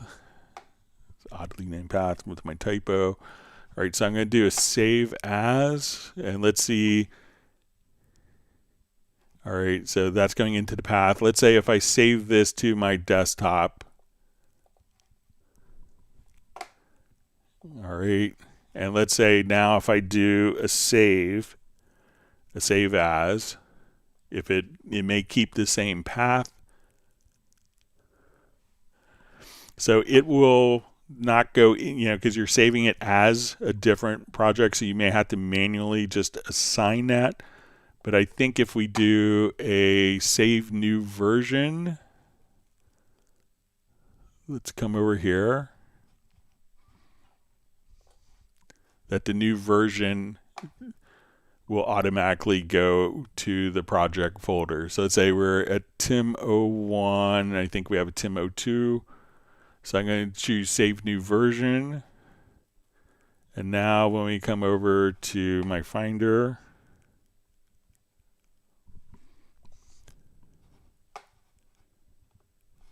so I'll close my... We'll see if it goes into the same folder.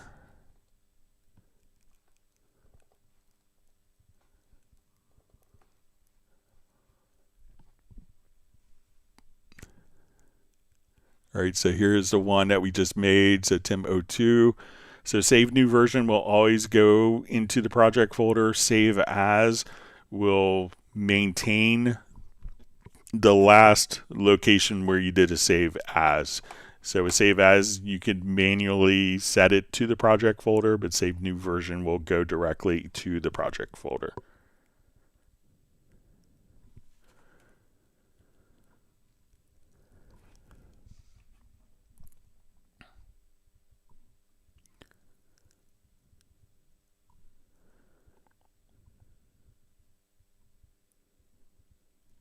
You see Jesse is posted the Tableau library. All right, let me just see from Briley. It says my playback is still echoing. Let me just see if I could get it to play back. Here, I have it muted.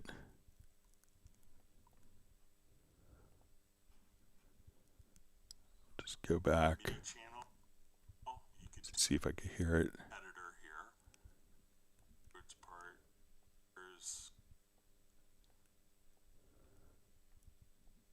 So let's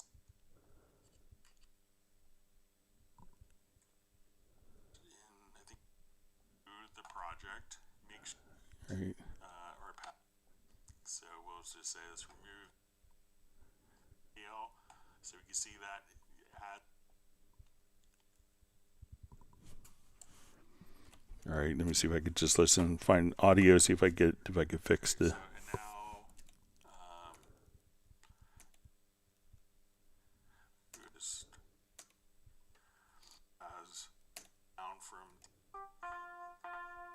so when I have an F sharp and an F, those are the same notes.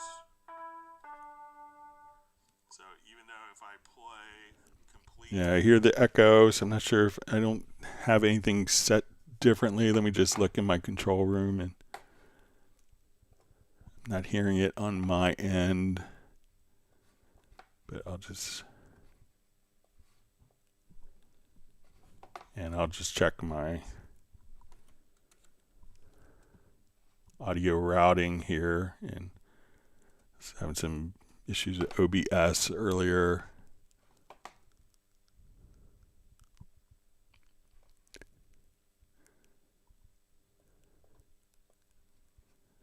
So I'll see if that makes any difference with screen capture. So my display capture settings got off, but I'll try to keep the playback minimal, and I'll do some testing after the live stream. Sorry about that.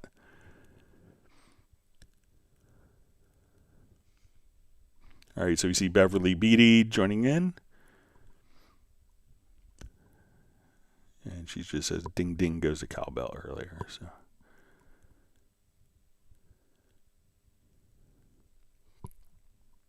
All right, so we see My Music 7 and says, is there an update to the Cubase summer sale? So currently it's a promotion for WaveLab. So you realize the summer started yesterday. So.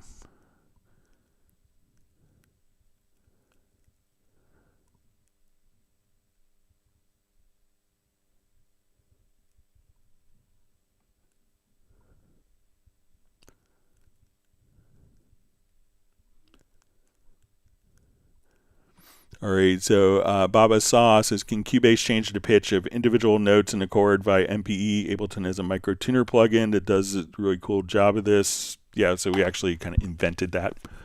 We're going back to Cubase 6. So let's say if we have a chord. So let's say if I.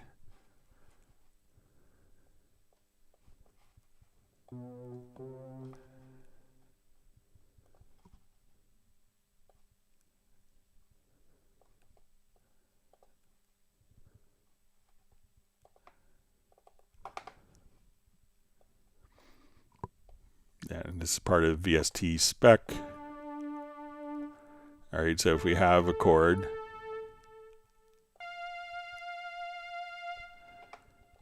Okay, so now what we could do is you'll see a little option here where you can say show, like when double clicking. So we can have two modes. So one, the default mode is double click, can erase a note. So if I double click on a note, that could erase it.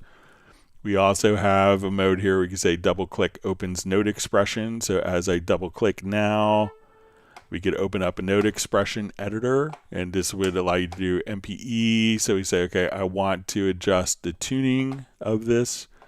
And now what I could do is just come over and say, okay, we want to adjust the tuning of that one note.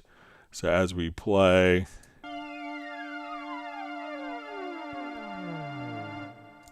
so you could do stuff like that. So just double click, and then you could open up the note expression editor.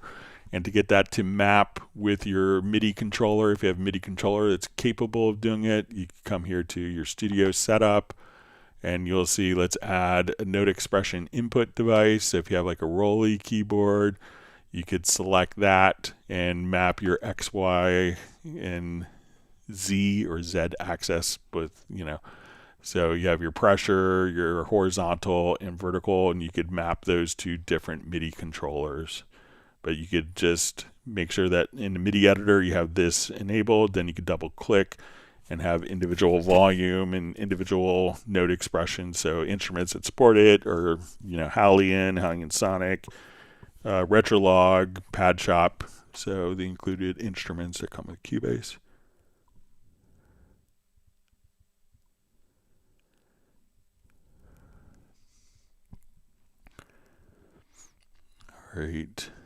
All right, so we have VS Terranova joining in from Amsterdam. Thanks for joining us.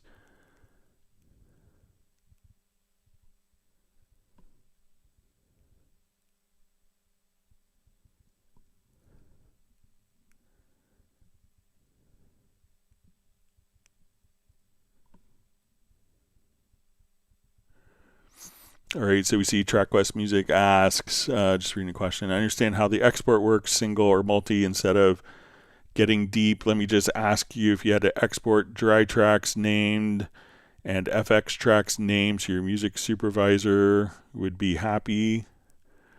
So, if you were doing, let's say if we had a mix here. So let's say if we jump back to this, and let's say on my drums, I have an effect channel. So I'm going to put like a reverb here, and I want this to, so let's add an effects channel to the selected tracks. And we have this, do we want to add it to the project FX folder? So we could choose yes. In this case, maybe a little easier. Okay, so let's say, okay, maybe I don't want to add a delay. Let's add a reverb.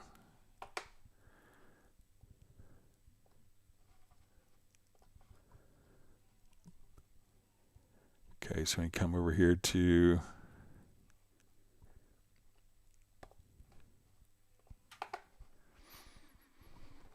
okay, so when we export, what you could do is just simply, if you wanted to so I'm not sure if you want to, okay, so if you want to do a stem, like if you want to do stems and the stems are dry, I would just come right over here, say, okay, let's go to your export audio mixdown. All right, you could choose your multi here in the effects section. If you want it to be dry, just choose disabled dry. And you'll see that you'll have your effects section. So here we could have all of my audio come out dry, and everything that's being routed to the reverb will be the reverb itself. The reverb return channel will be rendered as an audio file as well. So let's say I want to come here and I want my kicks and snares to be rendered. Right, and we'll do just a small section, and we will put it into, we'll create audio tracks. I'll stop my cue, and we'll say export audio.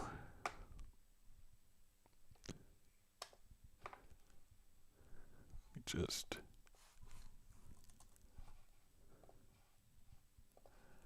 get my naming scheme here, sorry.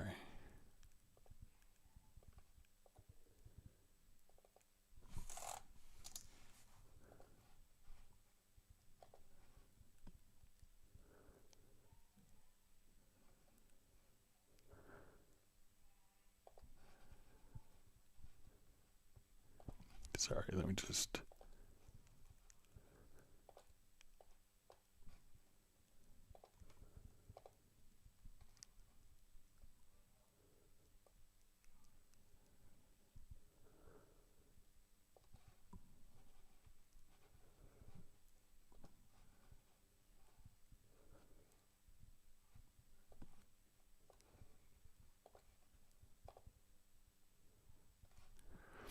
All right, so now we're going to have a small section.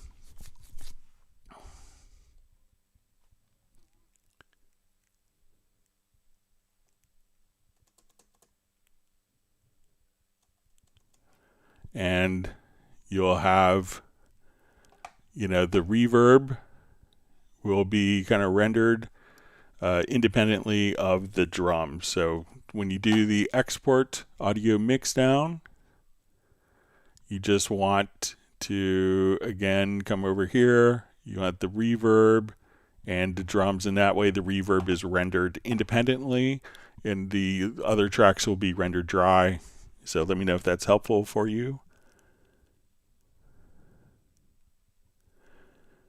All right, so we see from Baba Sa says, I should clarify me bending the pitch of an individual note in a held chord in an instrument track, so one note slightly bends up and there remains stable and there goes down, etc. So yeah, that's what we just did with the note expression, the MPE control.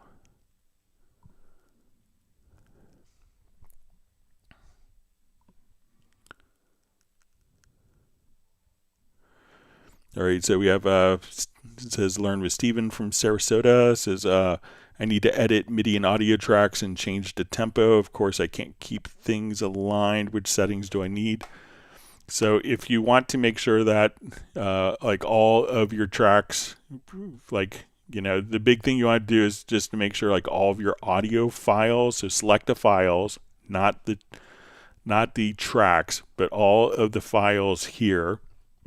Make sure that they're all selected and make sure that they are set to musical mode. Now you could also do this by hitting Control or Command plus the letter P, and we could just come right over here and make sure that all of your audio files, if we hold down the Shift key, we could select all of your audio files and make sure that they're in musical mode. So we could just come over here, so we could just check the particular files, make sure that they are in musical mode, and then once everything is in musical mode, your MIDI and audio will, as it's recorded, if you record it into Cubase, then all of your MIDI and audio will follow whatever tempo changes you do. So we have the ability to have kind of linear and musical mode on our particular tracks.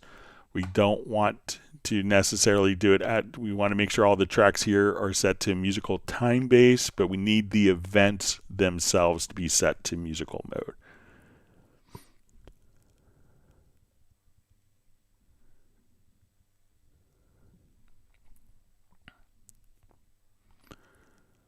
Okay, so you see Rick just says, Dom has a recent video on favorite virtual synths, including Halley and others. Pretty interesting to us Cubasers. Yeah, he always does a great job. So. All right, so Daja2946 just says, didn't know that about the chord track. That's helpful.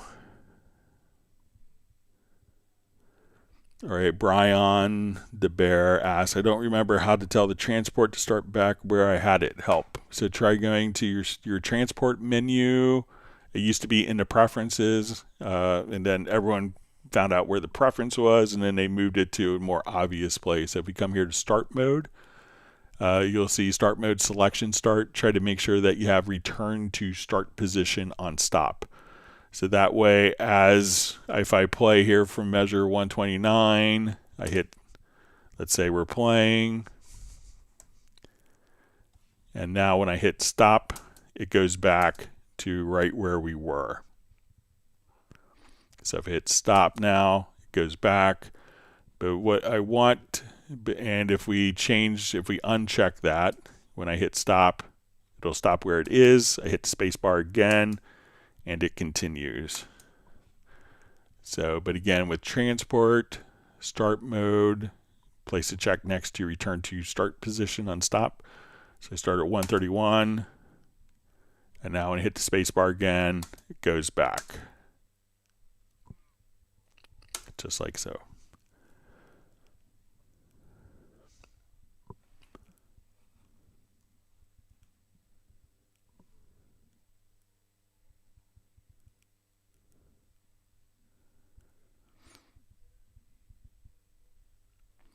All right, we see Jazz Dude posting a link to, it's probably, maybe there's a Hallian tutorial playlist from One Man and His Songs. It's a great set of tutorials for Hallian.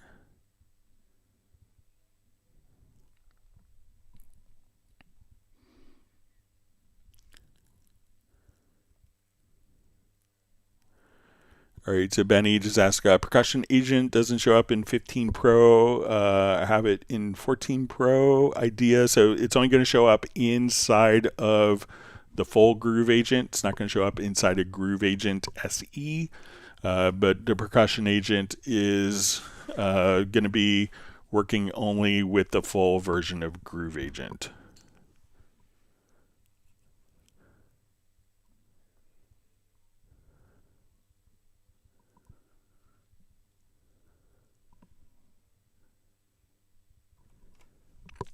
See Jazz Dude kind of laying out some of the timeline for Steinberg innovations that have been, they were so cool that other companies have copied them. So I would say my 34 years with Steinberg, if you looked at a copy of Cubase from 1991 or so and looked at all the other competitors that are still around, you would see that, they've all kind of come to the way of thinking of Cubase. So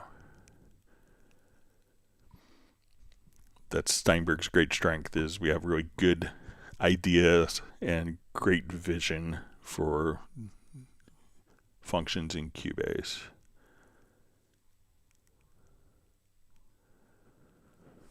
All right, so we see Matt Elston on, checking in from UK. Just says, thanks for an awesome stream tonight. Thanks for being part. We hope you're keeping cool. I know there's a heat wave going on throughout Europe.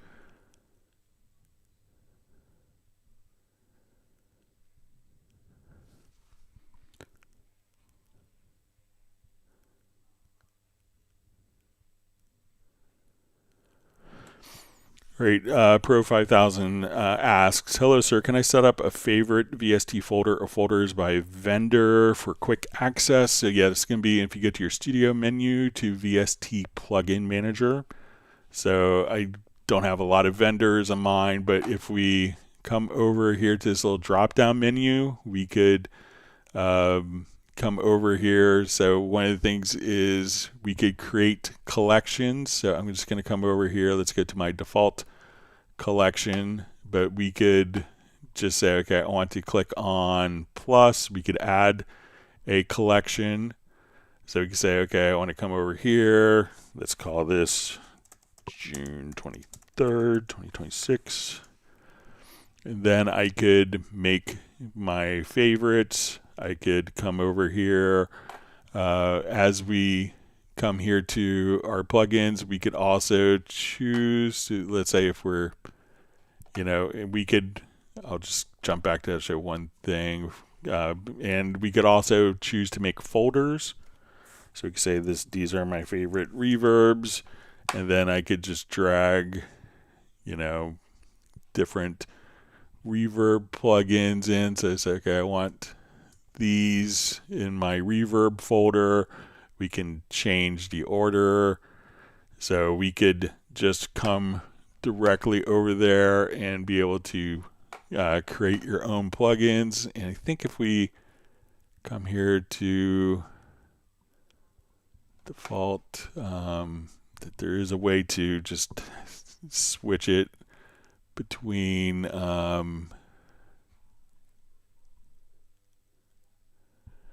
we can see sort by category or sort by vendor. So if you just click at the very bottom here, you'll see, so here I can say, okay, I want all of my reverb plugins, or I want all my different third-party vendors plugins that we could just have all. So I can say, okay, here's my Voxengo plugins, here's my Yamaha plugins, here's my Lander plugin, my I think I got a reverb or an amp simulator. So if you just click right here at the bottom, sort by category, sort by vendor, or make a new empty list, those empty lists, you could also just come right over here and create folders as needed. So if you do customize your VST plugins, realize that as you add instruments, you may have to then, the default folder will automatically catch the new plugins. If you have a custom folder and you install new plugins, you would probably have to manually copy the plugins to the custom defined folder.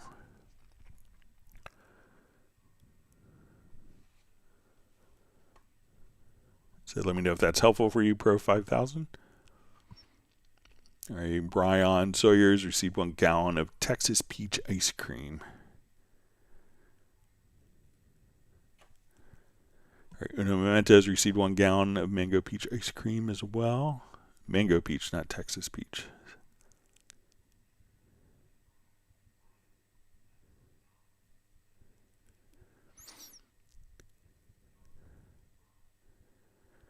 See, Uno Mementos says he uses the start position on stop when he's practicing some point of the song. All right, he said learn with Steven, just says perfect. Thank you, Greg and Jazz Dudes. You're welcome.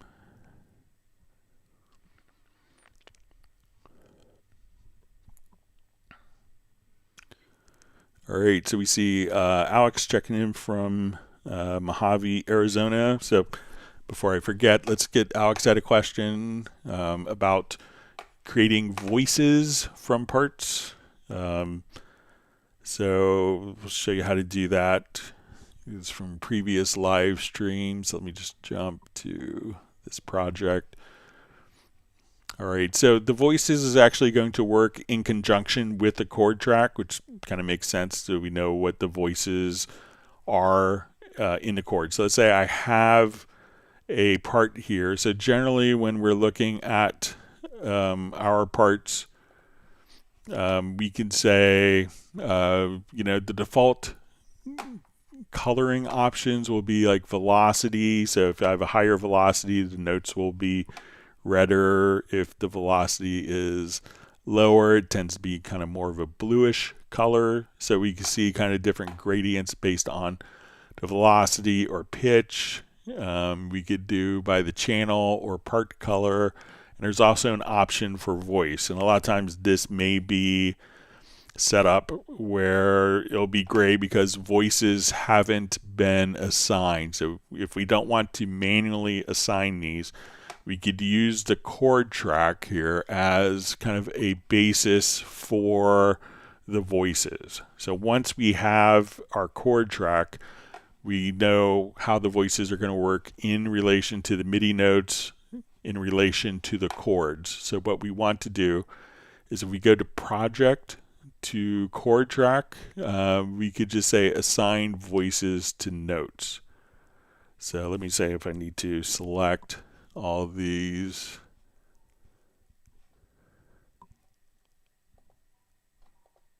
And now each of the voices, and if we look at kind of the coloring setup here, we could see our different voicings that will automatically be assigned to the individual notes. So we don't have to necessarily go through a project logical or a MIDI logical editor like I was trying to do before.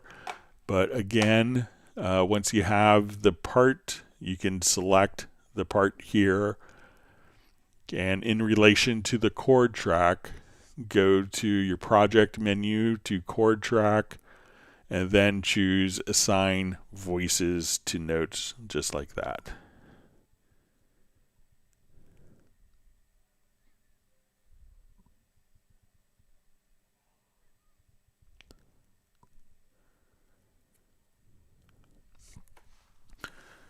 All right. So thanks for joining us, Alex. Great to see you on. All right. So we have J Hill 4221 from Bangkok. Thanks for joining us. I'm sure it's probably middle of the night for you.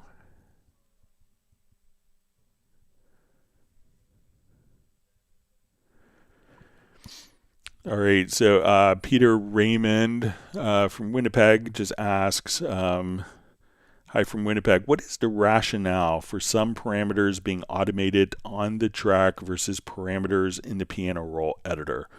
Probably something very obvious. Okay, so let's say I'm recording a part here. So let's say I'm playing a note. All right, so when we deal with, sometimes people will get some different aspects confused when we're working. People will kind of assign the term automation for a lot of different things. So sometimes we may move, and I'll just open up a MIDI monitor plugin here. We may move just a controller, and this controller is MIDI data. And if we record this by default, the MIDI, this controller, and it could be a MIDI volume, an expression, a modulation, or other MIDI CC pitch bend, MIDI system common messages like that. So when we do that, will be recorded and captured in the MIDI event itself. Now, the MIDI event doesn't really know that there's going to be an audio. So MIDI itself isn't quite that robust. Maybe with MIDI 2.0 as it gets kind of further implemented. But currently, MIDI and its audio characteristics are kind of separate. But if we're using an instrument track, they kind of merge. So if I wanted to automate the volume, I could come here and I could automate the track volume. And that could be independent of MIDI CC7. And if I automate the audio parameters will show up as automation data. This isn't MIDI, so it doesn't show up in the MIDI event. So let's say if I come over here and I'm just going to record into this particular track.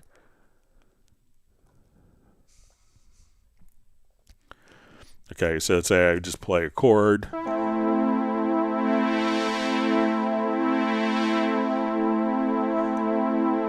And I want to adjust my volume, my modulation.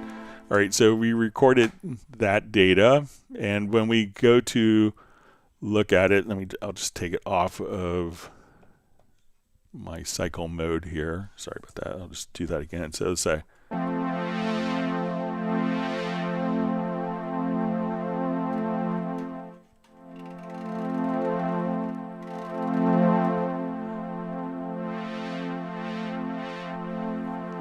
all right, so now when we go to play it back, we look at our MIDI part, and then we could, again, just come over here. Let me just adjust and we could click on the plus sign, and we'll say show used controllers. So now I can see I have modulation, balance, my panning control.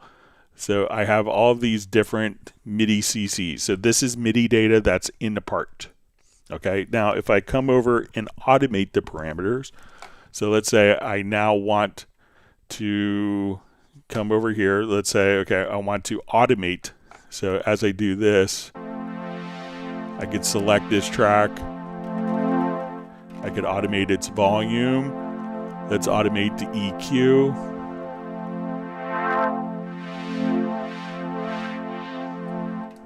All right, so now we go play back.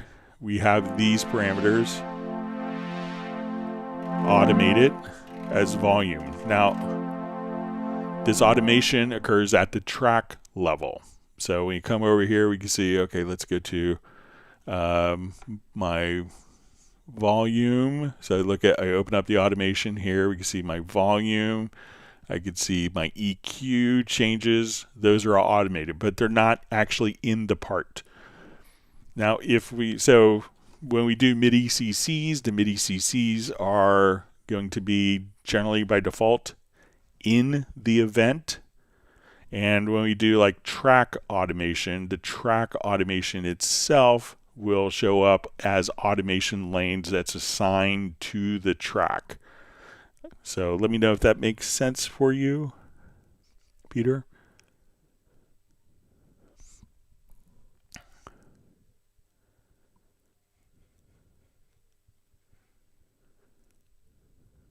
All right, so we see Jazz sharing a link. Says using VSTFX to record or perform live tutorial by Capped Energy Music. I'll check that out.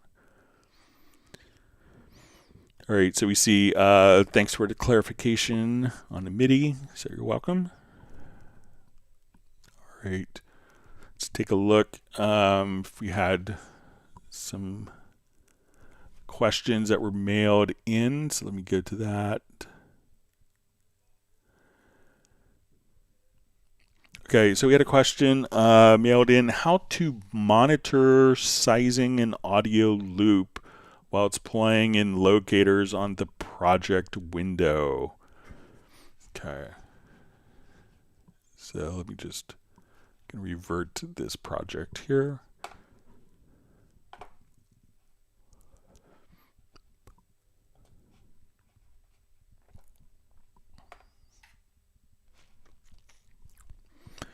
Okay, so let's say we have an audio loop and we want the audio loop to, I'm just going to check one thing on my audio here. Yeah, it should be, all right. Okay, so what we want to do is to take like a longer loop and to easily be able to find like maybe a shorter section of the loop and be able to adjust it and kind of monitor it while it plays back, so we don't always have to stop, make an adjustment, and go around. So one of the preferences that I would set up to do this easier is to go to your preferences or settings. We will come over to editing, and then probably under audio, or it might be under project and mix console. Let me just, okay, under editing rather. So let's go to editing, and we want to say cycle follows range selector. All right, so when that is disabled, I set the cycle marker, and we see my range going here from measures 1 through 9.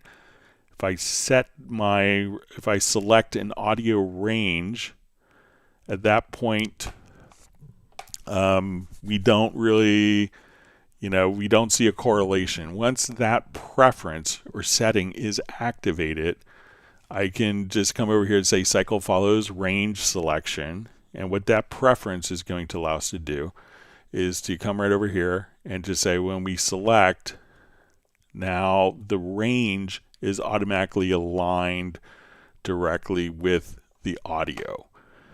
All right, so I'm going to turn off my snap and just say I'm going to set this to seconds, and we want to kind of be able to audition different like start and end points for a loop. So let's say we're listening to our loop here.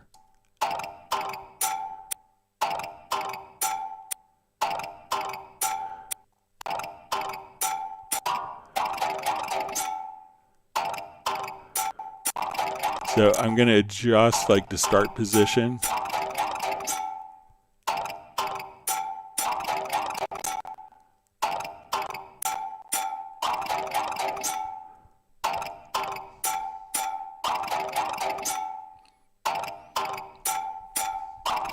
So now, as we're doing this, I could make these adjustments in real time. So say, okay, is this loop well?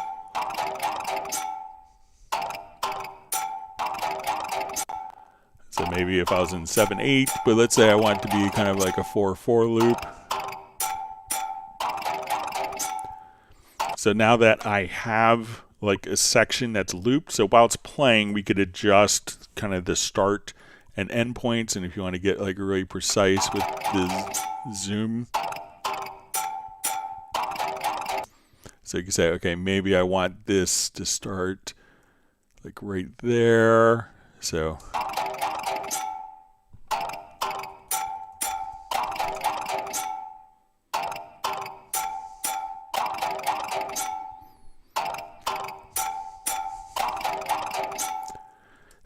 and then maybe we could just get in and really kind of just tweak. So we can say, okay, maybe we'll listen to that.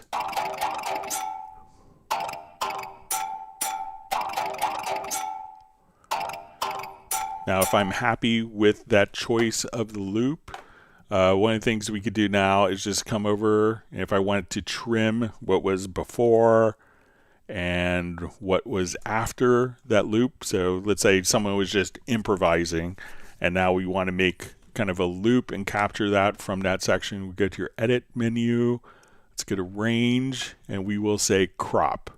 And then if I wanted to isolate and create a new audio file of just that, I would just come right over here to audio to bounce selection. And now I have a separate audio file that is this, that we know is going to loop. So if you want to, again, come over and be able to quickly find different sections of, let's say, you're just jamming and you just have a recording and you hope that someone's catching and someone just played a magical thing, and you want to be able to isolate that and loop that and audition kind of the start and end points. The first thing I would do again is go to your settings or preferences under editing to cycle follows range selection. And then you could just come directly over here and be able to, once you have the range set, you could just kind of trim that and audition and listen to it. And then if you need to go, just zoom in just to get make sure everything is down to the millisecond accurate. And then if you wanted to isolate that particular section, just come right over here to range, to crop. That's going to erase what's before and after the selection. And then you go to audio to bounce selection, and now it's its own separate audio file that could be freely incorporated and be looped into different projects. Okay, let me jump back to some live questions.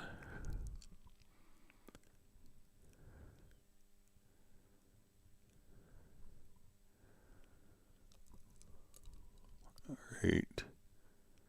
See Captain Energy Music on from Pennsylvania.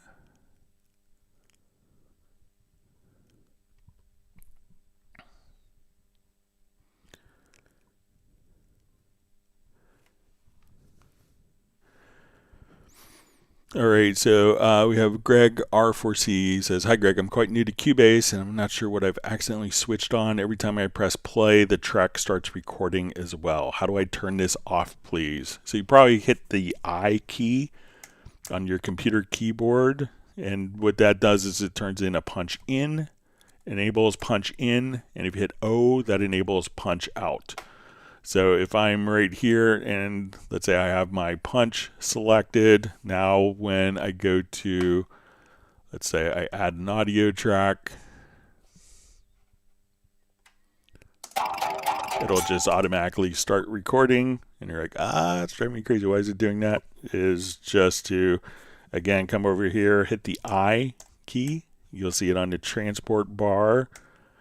So punch in and punch out may have been activated. So if you hit the I key accidentally or into transport, it's like, oh, what does this do? Is it, you could just simply click right there and that should solve your problem. All right, we see Greg is from Reading in Berkshire in the UK. He says, thanks for having me here. And thanks for being part of the community today.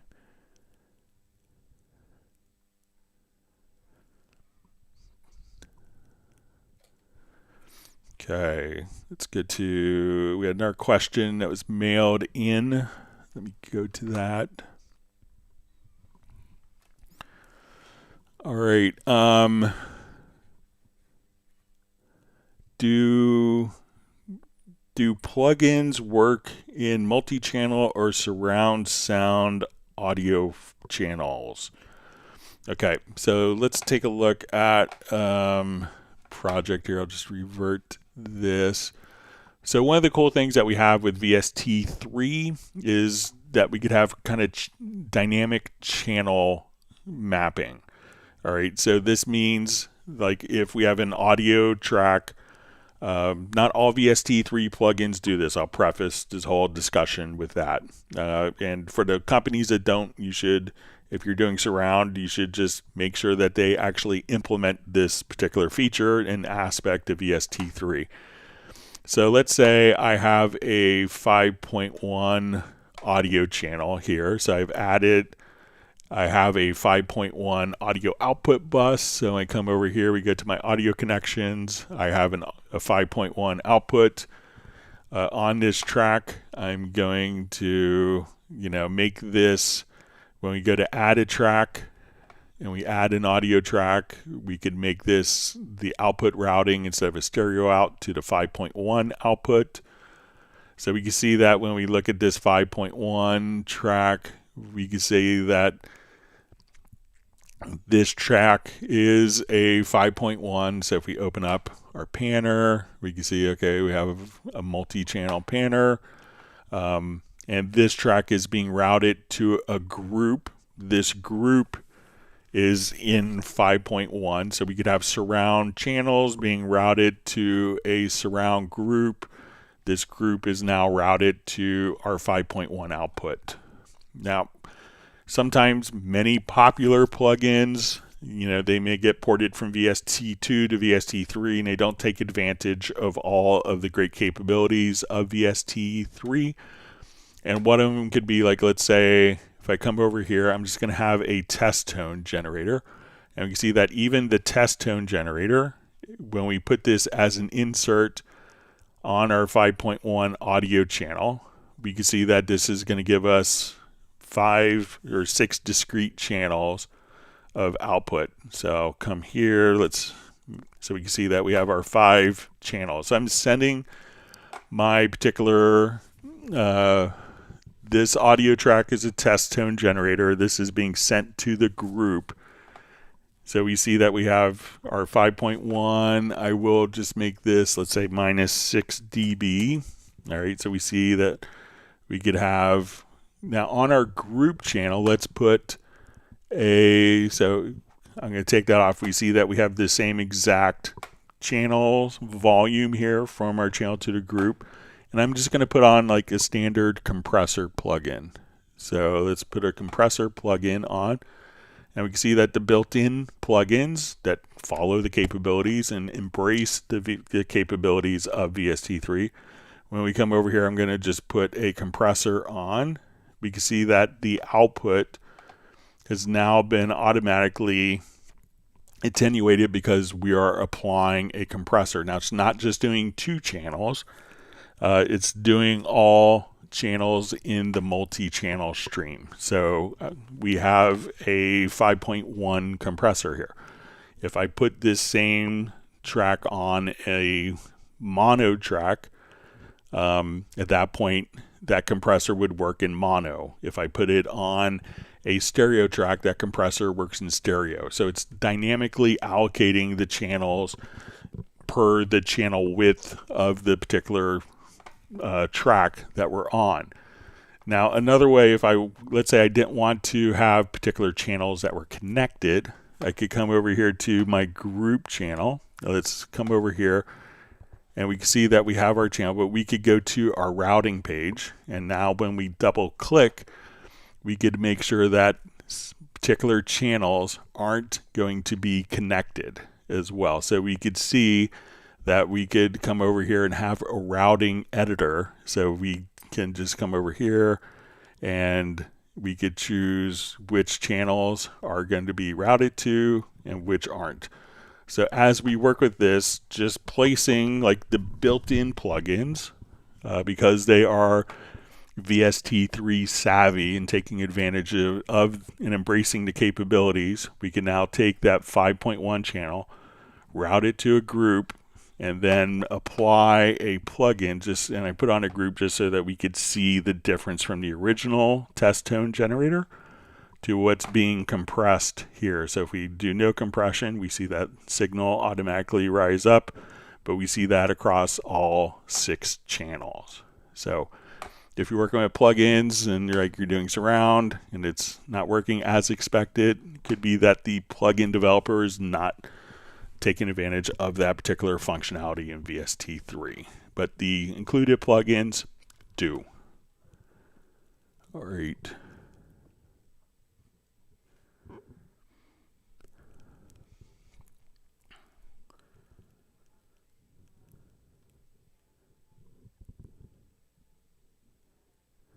Okay, so just see Adam Langford says the stream may be frozen. All right, John Koskinen says that loop you wrote is positively Balinese. Nice work, Greg. I wish I had planned it, but I do have a separate audio file. I think it's taken from one of the other built-in Cubase loops, but you can check it out.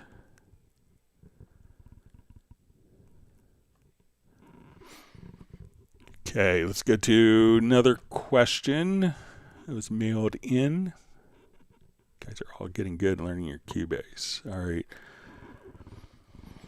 Okay, and this is kind of touches a little bit on what we were showing earlier, but how to write and edit MIDI CC data as track automation. Okay, so we were discussing earlier about, like MIDI CC will often get recorded directly into a track, and automation or into the MIDI event. And then we could also have track automation that's written into like at the track level, but not into the event itself. Let's say I wanted to take my MIDI CC data and write that into a part. Now there's a couple of different approaches. So one is many times people already have MIDI CC data and they want to edit it with like as standard automation. There are many similar editing paradigms, but there's also some editing paradigms that are kind of unique to each one. But let's say I want to have one paradigm for editing MIDI CCs and automation together. So if I go to record a particular event here, so let's say I'll play my chord.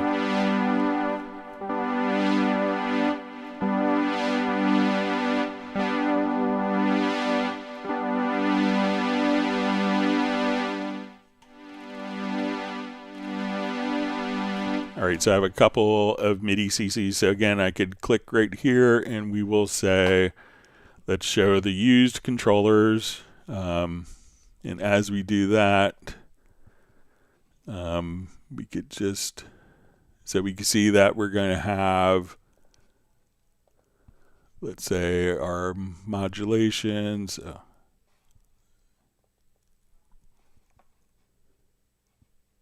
see if I had the wrong.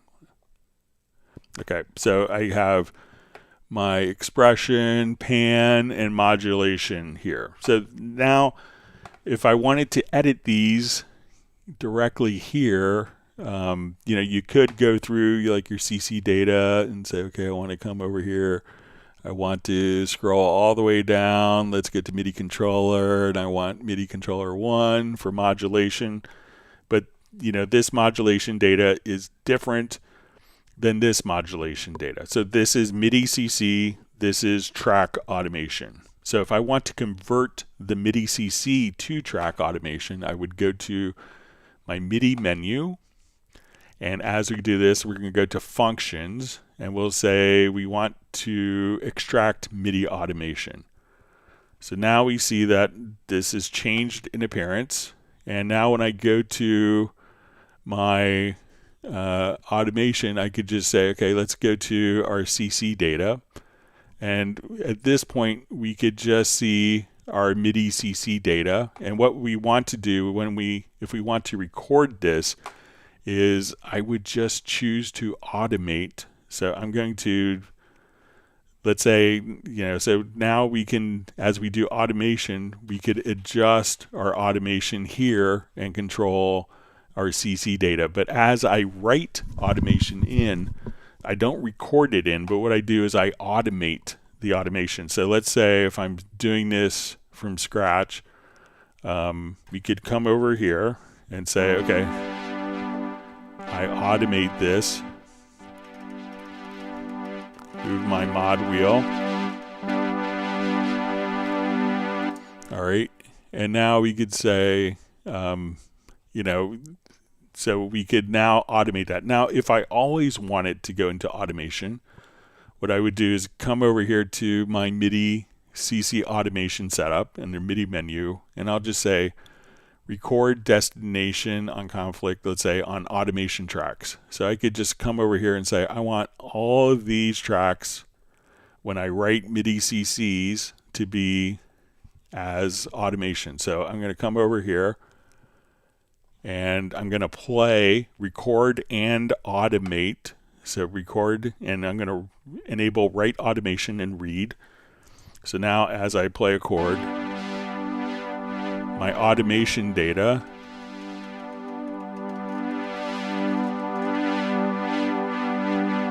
my modulation data is now just showing up as automation. So this way, when I come over here,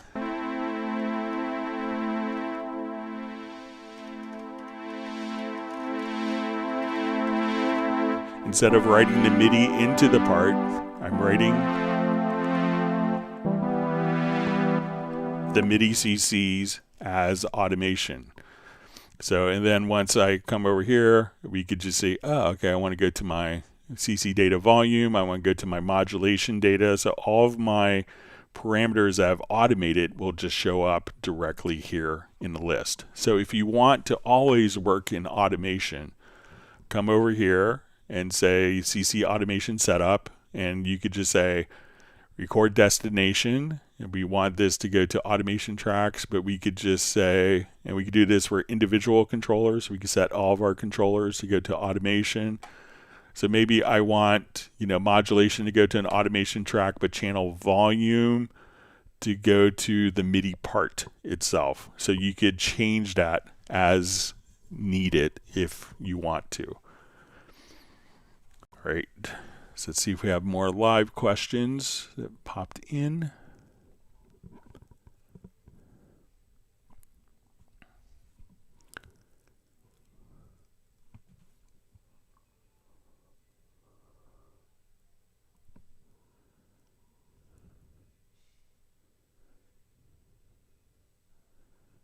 All right, just find my spot.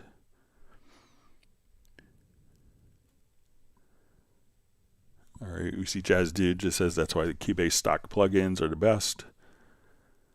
All right, and Michael Teams is granted Captain Energy Music 1 gallon of almond praline ice cream.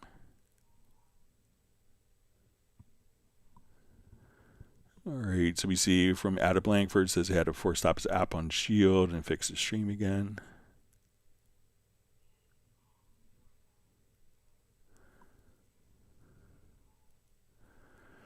All right, so Padmaker says, I would love to see some update in Cubase audio editor like there in Bitwig. So let me know if there's like a particular feature you want. It's a little vague. Cubase does a tremendous amount in the audio editor, but let me know if there's something that you can't do that you want to do, Padmaker, and I'd be happy to see if we could accomplish the same things. I'm kind of inclined to think that we might be able to.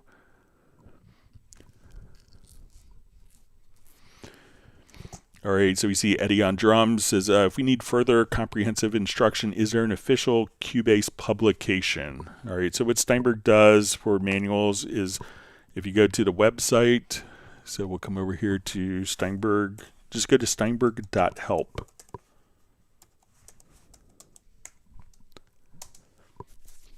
And as we come over here, we'll just load the website.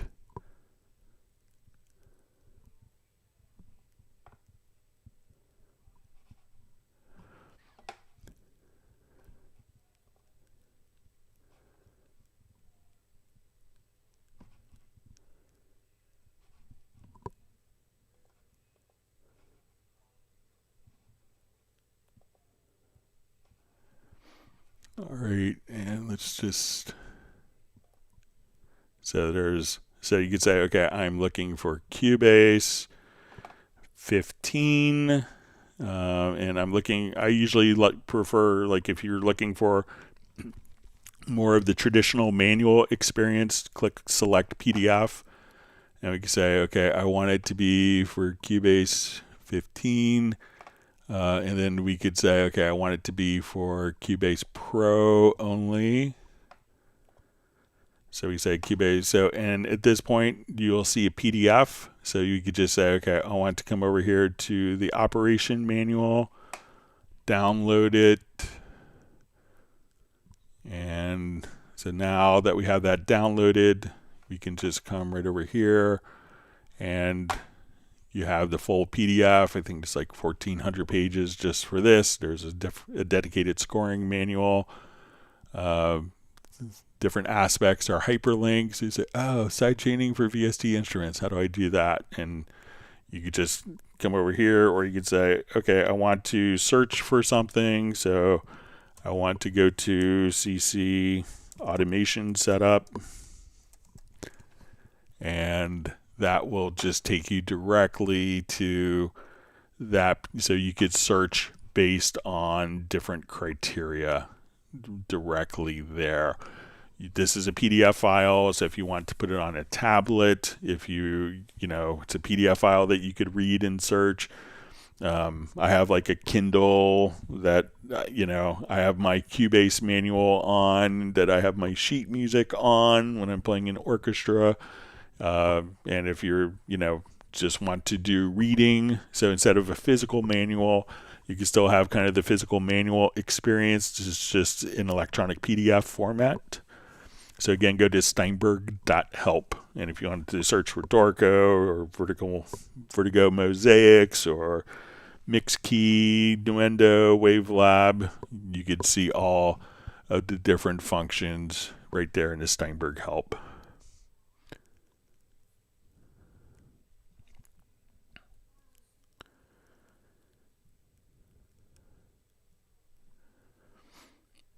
All right. So we see from Andrew Fox Andrew just says, if I share a project containing Hallian full version instrument tracks, will it automatically use Hallian Sonic to play if the other person doesn't have the full version? I'm not sure if it will, but let's see if I could test it somehow. So let's come over, see if I could create this scenario.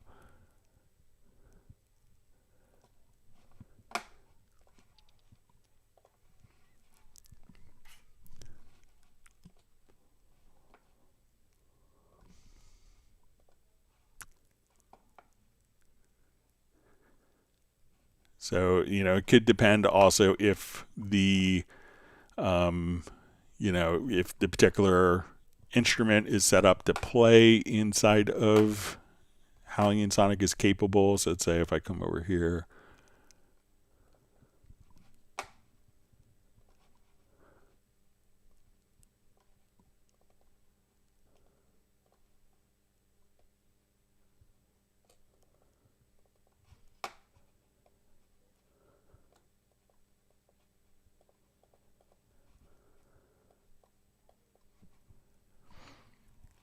Okay, so we have this in Hallian 7.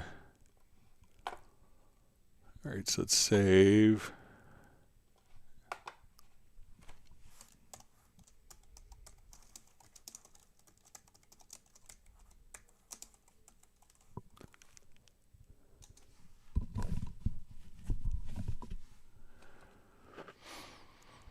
Okay, so let's see if I go into my plugin collection and remove Hallian.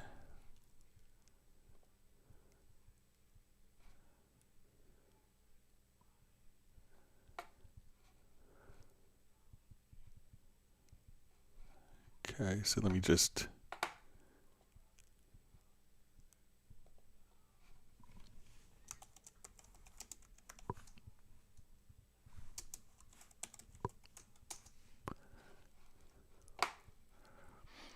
all right, so let's come over here to the VST instruments and let's remove Hallian from this list.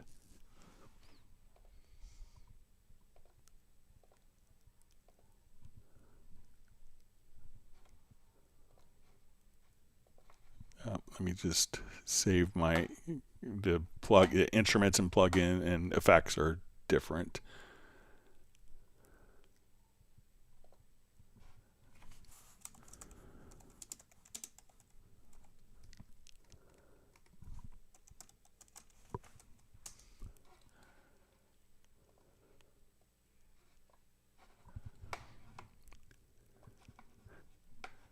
Okay.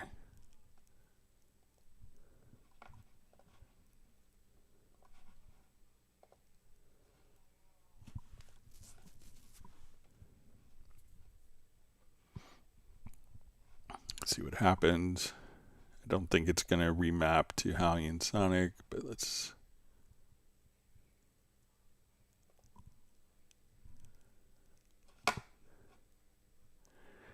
Yeah, I don't think it's going to map over automatically. Let me just check to see if it's in the correct VST plugin manager collection.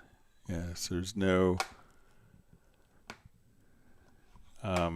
so I don't think so, but what I would do if you want it to be played back, I would just in the project notepad, I would come over in the project notepad here and so let's see if we have notepad turned on.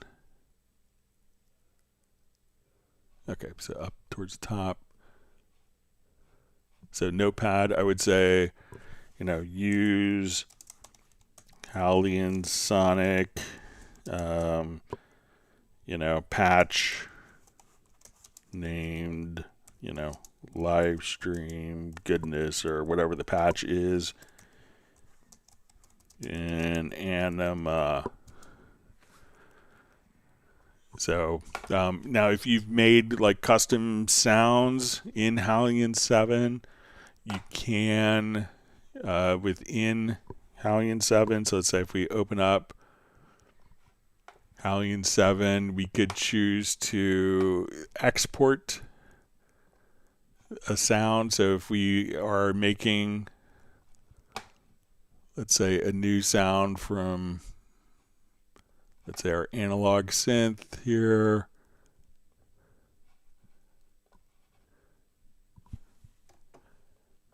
and we're at that point, if we save this as a preset, there is an option, like when we go to save the preset, to save it as a Hallian Sonic. I think it's like if we come over here, let's say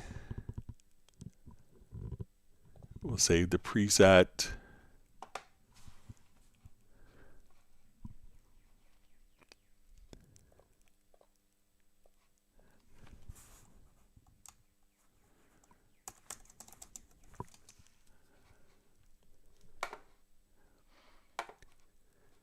And then I think that if we go to the settings here,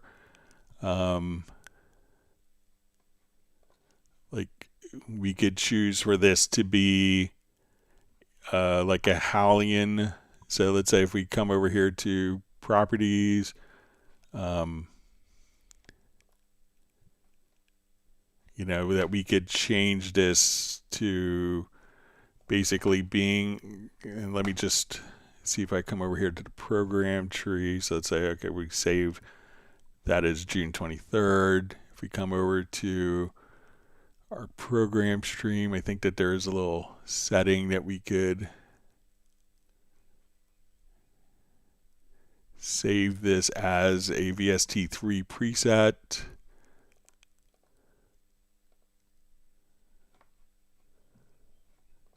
Or save it as a Hallian Sonic preset that could be loaded into Hallian Sonic.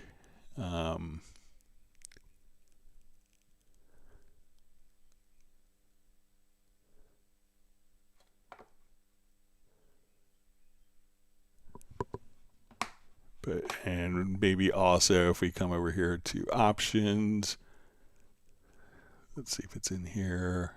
Okay, so you can say Hallian Sonic edit mode. Then that may automatically have it load up when you save the preset into Hallian Sonic as well. But by default, I don't think that it's going to open up into Hallian Sonic. But, the easiest way I think would be to leave a notepad of what preset to open up for that particular track. All right, we see Gerald Ely joining from Martinez, California.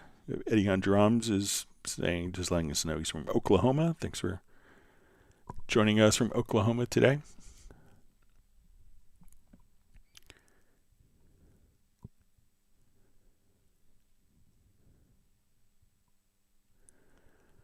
All right, you see Jazz Dude has shared the link for web browsers for Steinberg help. Thanks for doing that. All right, we see Peter checking in from Montreal. Hope you're well.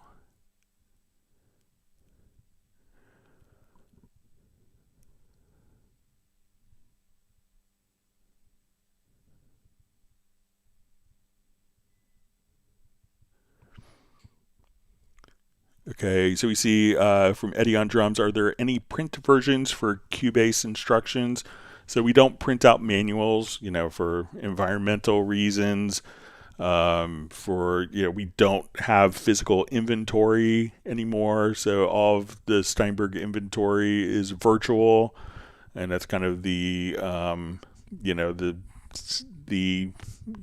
distribution strategy so that we don't have to have boxes and warehouses full of stuff. But many people will take the Cubase manual, and if you wanted it printed out, you could obviously use your printer or take it to like a Kinko's or FedEx office, whatever they're called now, and have them printed and bound into a book.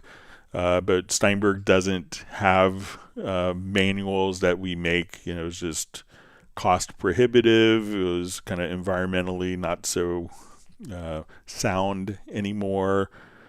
Printing 2,000 pages of manuals and shipping it across. So you could print it out yourself from PDF or look at it directly on like a tablet. And probably by time you pay to get it printed, you could probably have a tablet and be able to view it on a dedicated tablet if you got like an Amazon Kindle Fire, especially on probably good deal this week with Amazon Prime Days. So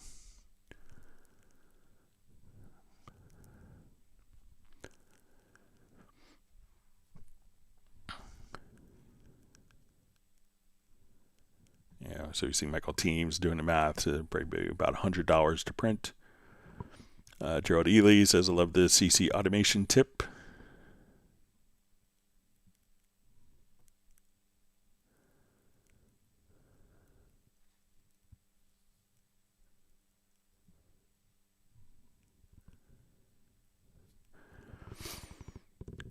All right, so we see from Alex, hi Greg, were you able to play around with that SATB automatic detection macro? So yeah, I showed it a little earlier, so we'll take a look at it again. So we'll come over here. I'll revert this. So it doesn't even have to be a macro. I was probably overthinking it.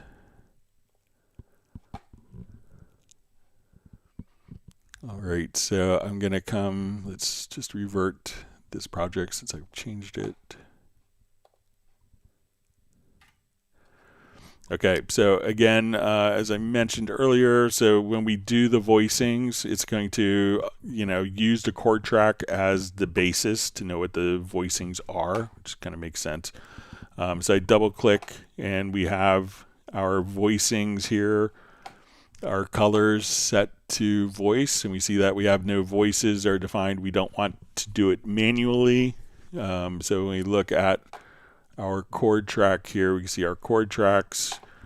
So again, I'm going to select all of the notes here, or you can select the event on the project window, go to your project menu to chord track and assign voices to notes. And then once you do that, then all of the voicings have, so when I click here, we can see that that's going to be soprano 2, let's say alto, tenor, bass. So at this point, we could just have that automatically done. So with the chord track, it's going to work in conjunction with the chord track. Select all the events, project menu, to chord track to assign voices to notes, and then those will show up when you go to from your velocity colors to your voice colors, like so.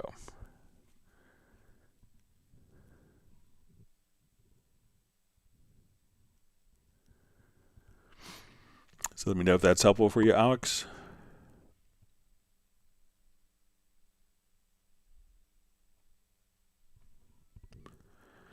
All right, so we see PadMaker saying like Bitwig audio stretching is great in the audio editor, but also automation stretching. So, you know, if we want to look at like the automation, so we could just come right over here. So let's go to my default project here.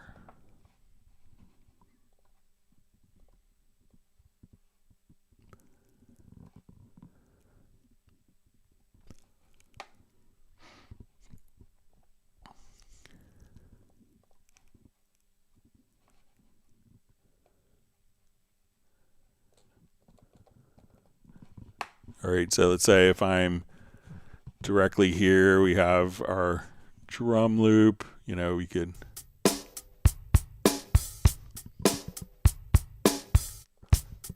all right, so let's say if we come over here, so there's lots of processes that are available. So let's say, okay, I just want to come over here. Let's do like under our process menu, let's add a process. We could just now come over here. Let's do, so if you wanted to do pitch shift, normalize, if you wanted to do time stretching, at this point, we could just do this directly here. We have your different algorithms that you could use. So let's say we want to do, it's going to be, let's say 2 bars. So I want this to be, I could do the time stretching in sample seconds or beats per minute. So let's say, okay, I want this to go from 90, let's say 100 beats a minute. And I want it to go to, you know, 124. So at that point, we could just, you know, do all of your typical time stretching functions here. You could also at any point just choose to delete the process. So any of the process that you want to work with for audio, you could do that. And you could also choose to do like, you know, your definition. So let's say I want to come over here to my acoustic guitar and let's get to our definition tab. We can say, okay, let's get to our musical adjustment here. So we can say, okay, I just want to be able to, you know, go into, I could set how many bars this is, my tempo directly here. We could go into audio warp. So if I want to just come over here to my free warp, you know, I could now just, you know, adjust and do like really fine tuning of different rhythmic aspects of my audio. We have obviously very audio, so we can do all of our pitch editing for like tuning vocals, hit points. So if we want to adjust our threshold, we could convert this to automatic warp markers as well. So we could say, okay, let's adjust the intensity and we can remove all, say, okay, let's come over here. Let's adjust our intensity. We could make these into MIDI notes.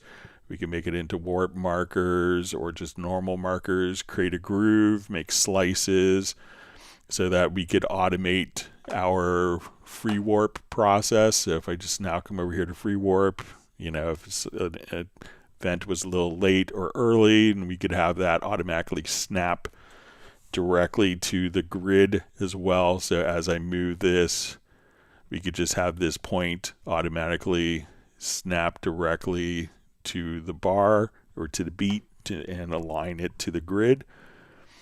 All right.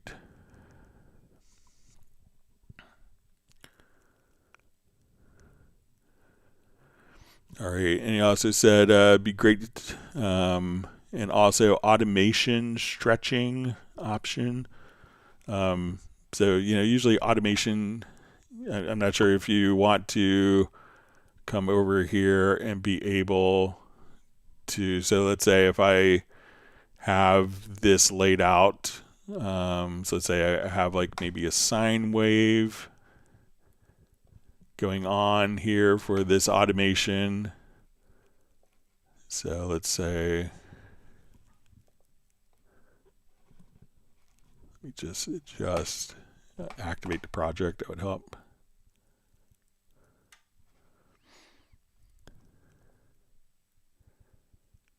So I'm not sure if you, like if we're here, let's say if I have automation, let me just open that up one more time here. I'll show you just not on a mute.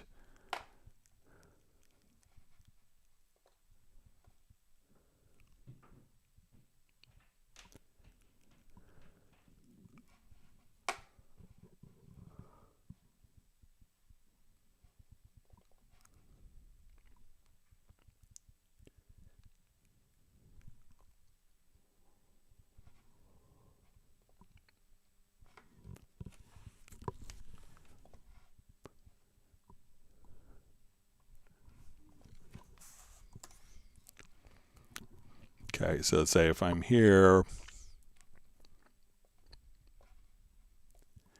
and now like if we have like your parabola, or let's just do like sine wave here. You know, if you wanted to stretch, I'm not sure if this is what you mean by like stretching the automation or not. So you could just kind of come right over here, and if you wanted to do patterns and have them synced, you know, you could just come right over here and be able to just take that automation, or be able to, you know, write in automation again. So if you just hold down like the shift key, you can just draw in different patterns and different frequencies to stretch it. So let me know if that's the type of stuff that you want to do.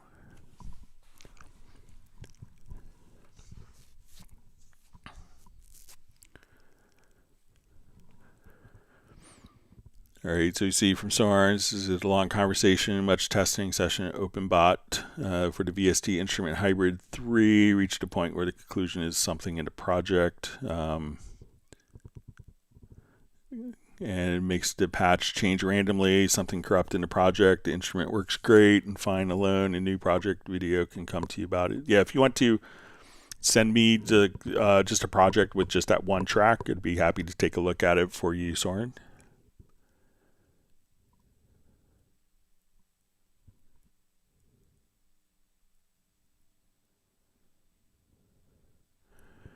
All right, so we see from Michael Teams says the Groove Agent is doing better, but still occasionally when I drag a pad to a track, it creates another track, sometimes two, an audio and MIDI track. If I drag to the track, it jumps to the others, no audio.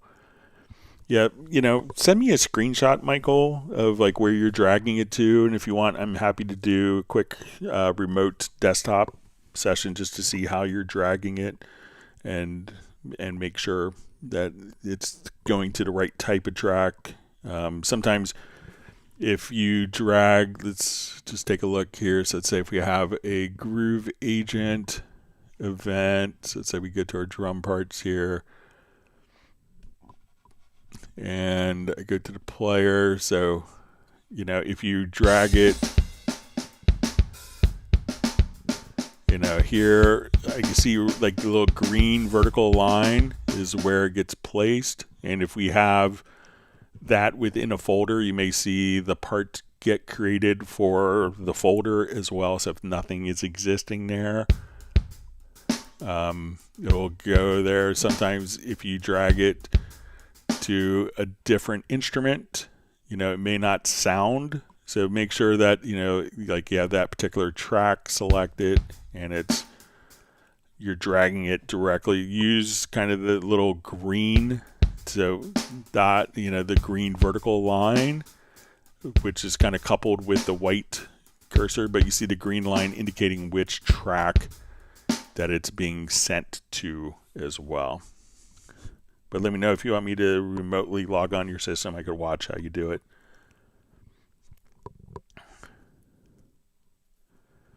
All right, so you see from Eddie on drums, does a great fault, and he has the PDF. All right, we see Jazzy Lamel on.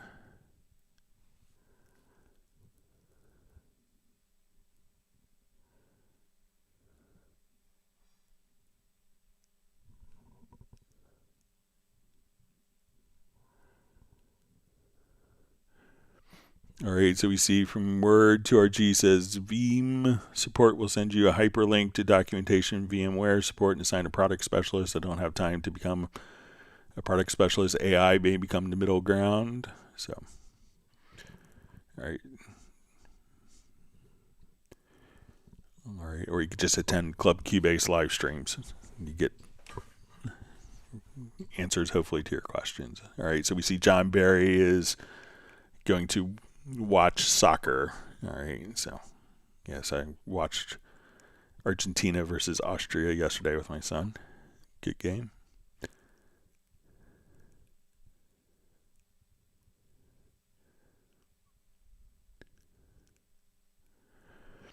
All right, Jackie Barr says, can you show how to comp vocal takes? If I have 3 audio tracks I need to put into takes, can I comp them? All right.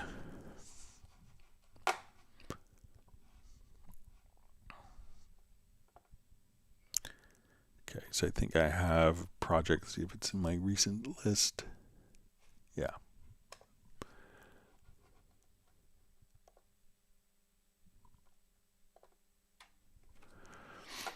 Okay, so when we're comping, so we get, if we have audio files, we can drag the audio file on top of. So like usually what I do when I'm comping is I record onto the same track. So let's say if I'm comping my bass part here. Now what I could do is just come over here, and if you go to the bottom, so you could take other recordings, just drag them on top, and then we could switch by just clicking here in the bottom center. And this will switch between different takes. Now, if we want to see these laid out for us graphically, we could use a concept called lanes. And you may not see, depending on your settings, but if you right-click here and we go to your track control settings, at this point, we could say, okay, we see a lane display type. This may be hidden, depending on your preset, but let's come over here. Let's add it so that now when we come over here, we have this little icon, and this will open up each of the lanes. Now we could drag audio directly into lanes, so we always have an extra lane. So if I come over here, say, okay, I want an audio file in there, I could just drag a file and put it directly into a lane if I want it to. Now once I have my lanes, we could use this little tool that looks like a hand. This is called the comp tool. So what we could do now is just come over here, and I could select just the parts, and instead of having to cut the parts and solo one part and so that the other events get muted, I could just select one part, and I could just come right over here and switch between the different takes. If you hold down the command or control key, you could listen to the different takes.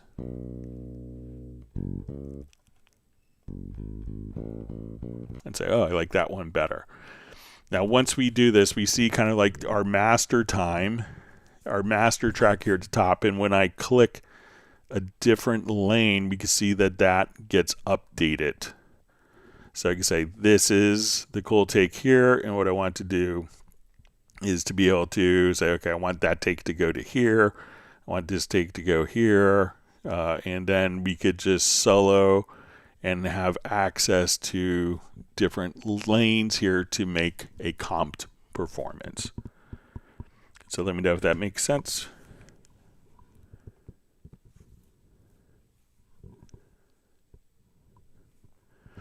All right, Gerald Ely just says, I pinned the Cubase manual in my dock in the Mac. Navigating the links in the index is easy.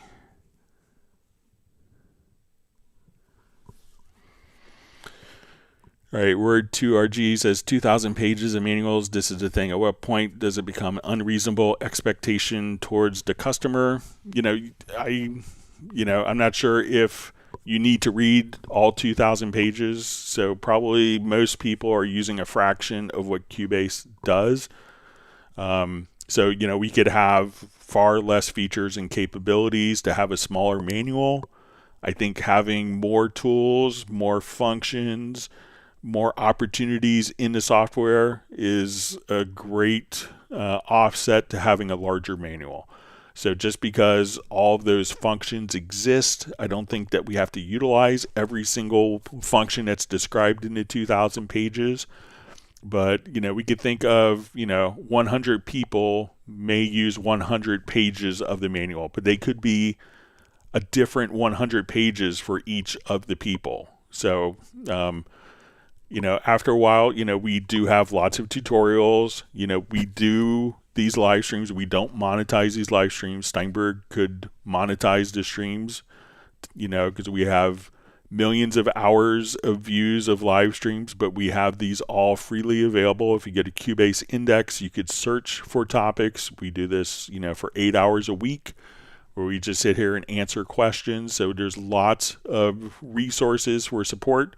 If you don't want to read a manual, I often joke that, people not reading a manual has kept me employed for 34 years. But you don't have to read all 2,000 pages to get started, and everyone is going to have different workflows. Some people may do only audio. Some people may never do audio. Some people may do all their work in Dolby Atmos. So all those people could work completely differently. The software is going to allow them to each function and work the way that they want to work, but it doesn't mean that you have to read all 2,000 pages.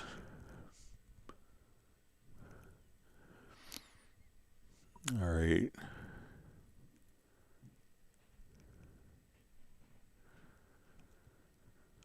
All right, so we see from Alex, it says, brilliant, thanks. Says, and then can I select all the tenors, for example, if, say, they're embedded among other notes in close voicings?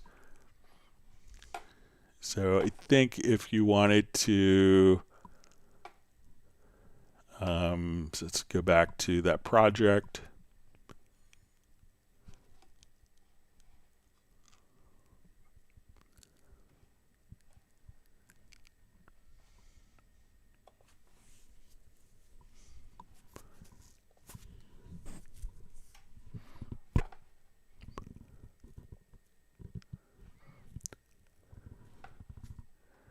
All right, so let me just come over here to chord track, assign a chord. All right, so I think, let's see if we assign, if I hold down. So here is where I think we could use the MIDI logical editor. So let's say we want to select assigned voice. So I think we can say equal to, let's see if we come over here to 1.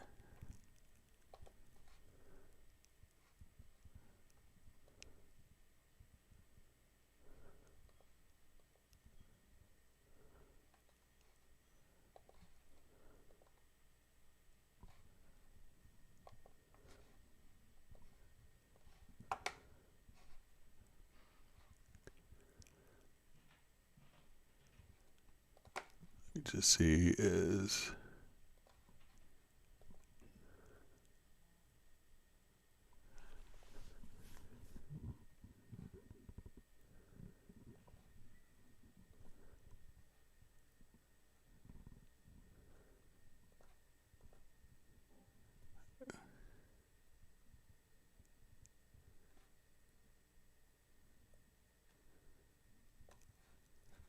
okay, so now we'll come over here. So let's select sopranos. So just come over here. You want to say select context variable is equal to voice, and then you can say, okay, let's select tenor voices. Let's select bass voices, and you could assign keyboard shortcuts for those, and then all the bass, tenor, let's say alto voices will now all be selected like that.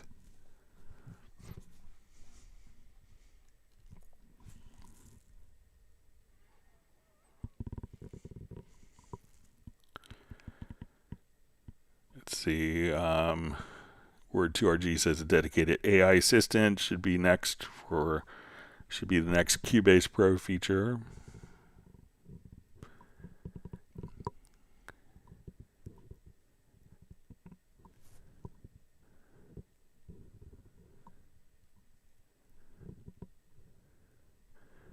All right, we see Alex is just saying he uses Notebook LM, upload all the manuals, and then use the AI function to ask questions and refer to the manuals directly. So I've seen other people, I think Michael Pierce was discussing that on a directly on a Zoom social meetup we had recently.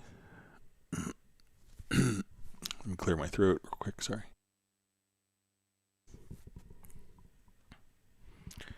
Or you see Jazz Dude just kind of pointing a link, but it says how to see all the track control settings for an instrument track. So again, if you want to see like track control settings, and we could set this for audio instrument tracks, but if we right click, we could go to your track control settings. So you can select instrument here, and we could again see the hidden controls as well as visible controls. We could save these as presets. So if we want to come over here, we could save it as presets, and those presets can be recalled if you go to like the lower right hand corner below the tracks. If you click right here, you could just come right over here and select various presets. So if you want to be simple, I want to be recording, I want to see different things than when I'm doing standard, or when I'm mixing, I may not need to see like monitor enable and stuff like that. So, and also you could just open up the track control settings with this little settings cogwheel directly there.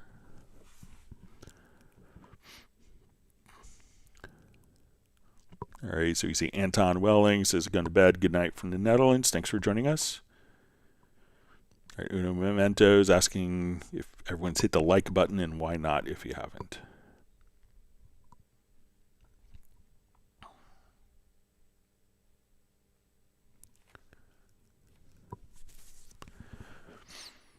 So Jazz Lamel says, greetings, Greg. I got issues with Cubase every time it plays back, it drops some of the audio tracks in random spots, and then when I go to print it, I hear where it was dropouts at.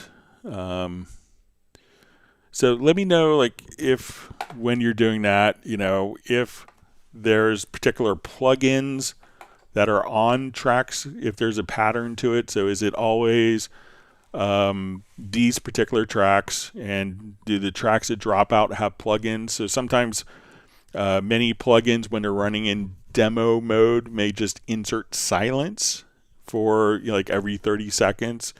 So make sure it's not something like that. So, a good way to test this, is just to, and, like one of the best things of having this particular plugin is that we could come over here and just say, test it to see if we add an audio track, and we will make this, let's say, a stereo track. I want to look at my mix console. For the input of this, we want it to have, let's say,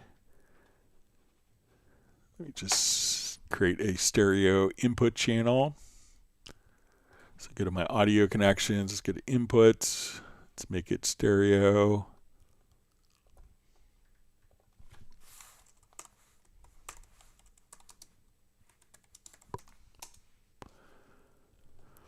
Okay, and on the input channel that we just made, come over here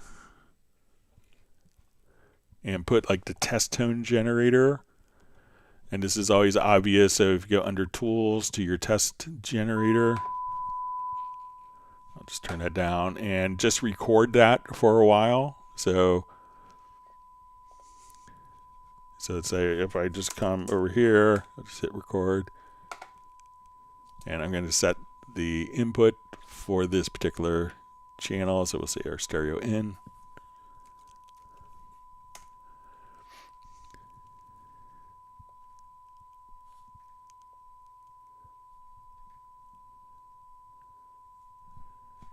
All right.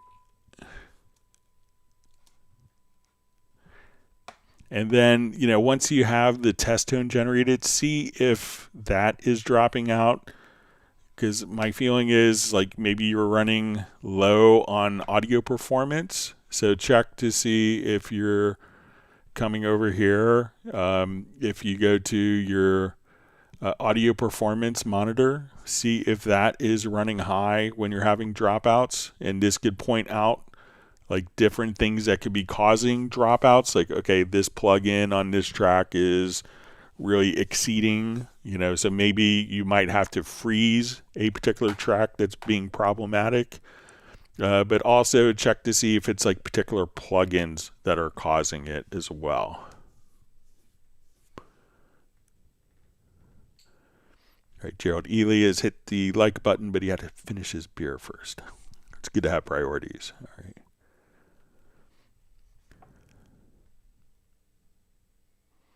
And Jazz Dude's also sharing the link for Latency Mon, which is a great tool for trying to track down, like if you're on Windows, different issues that could be causing latency, audio performance interruptions. All right, we see from Bratman Studio, he says the important thing about Cubase is it's open for everyone to work the individual way each of us likes to work. Other than the basics of the programs, we can all work our own way. All right. All right, you say Alex just saying, yes, Michael Pierce is the source of the Notebook LM tip. Thanks.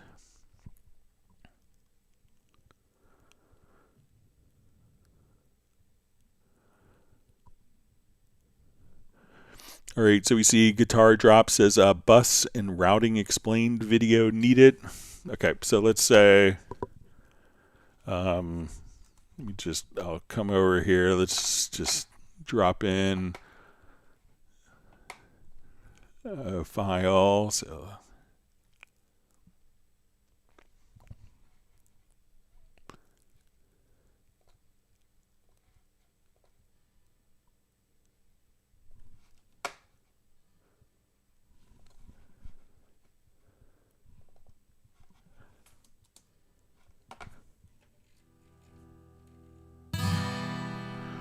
okay, so right now we have this track.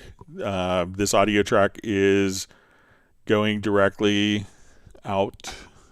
Let me just make it a little clearer. Let me adjust my.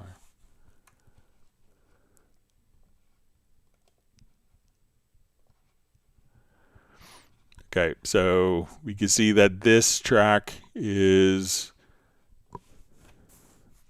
just.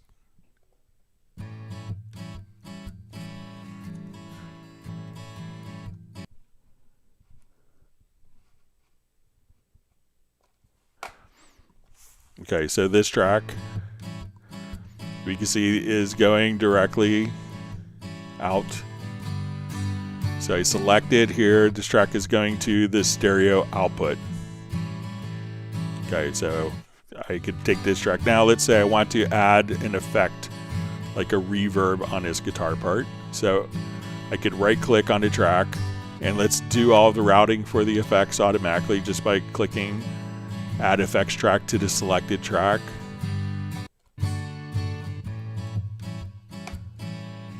Okay, so now our audio guitar is going into an effect send.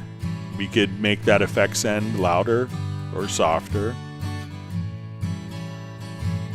just by adjusting the volume of the effect send. So this guitar is going into parallel into the output, and this is going into our effect send.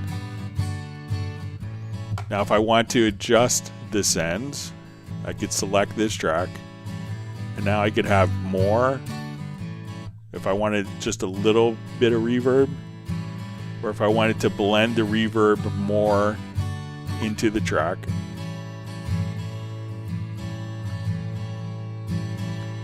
Now let's say I want to send this to a group. Some people call this a bus, so I could right click again, and we could say let's go to add a group track. We could name this, let's say guitars.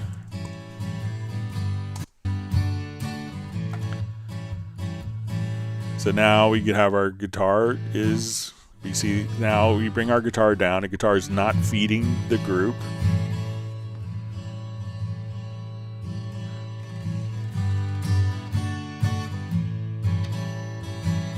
So now if we want, we could have our guitar go directly to the stereo out.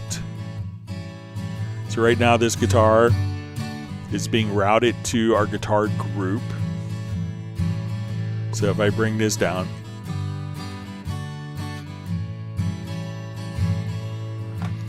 but we could also say, okay, I want the guitar to go to the stereo output. And we can see now that the guitar is not going into the group, but it's being routed directly to the stereo out. But I could go here to the sends and say send it to the guitar group, turn this on.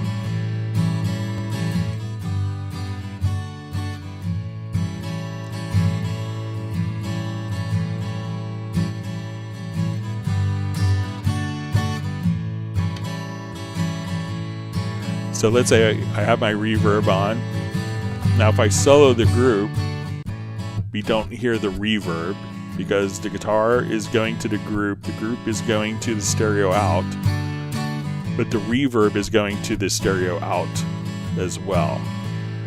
But I could take my effects channel track here and route its output to a group if you want to.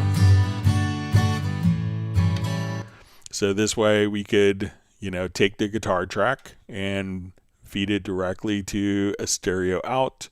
We could feed it directly to a group. We could feed it into a group. Now if we want to incorporate effects, we could again right click and we could add a group, add track, add a group or an effects channel to the selected track. So we could do that for multiple tracks at once.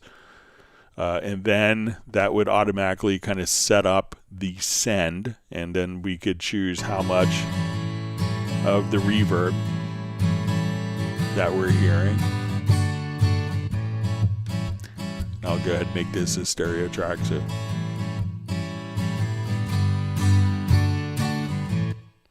So that's how you could do some of the different routing inside of Cubase. Let me know if that's helpful for you.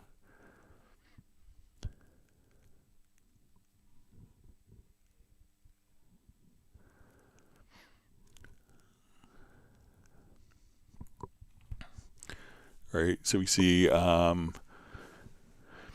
Gerald Ely just says, Greg, thanks for all you do. I can't say that enough. I have to step away, but I'll be checking the stream later. Love you guys. Peace. So thanks for joining us, Gerald. As we see from Alex is, the beauty of the logical editor. Thank you. All right.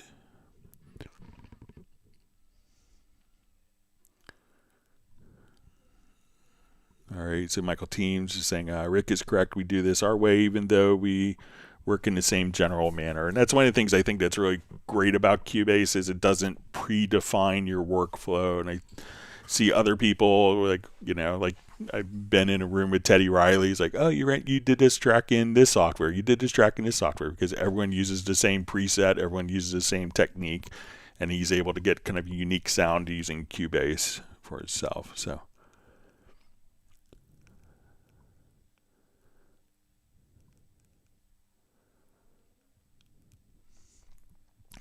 All right, so we see from Bratman Studio, hey Greg, think about getting an iPad. What is the minimum to run Cubase as a way to do ideas, sketches, then later transfer to my main Mac? Also, does my license allow smaller versions LE? So it's a separate program called Cubase. So, having Cubase doesn't give you the license for that. But let's go ahead and just take a quick look and see if there are system requirements. But the Cubase projects you will be able to import those directly into Cubase as well.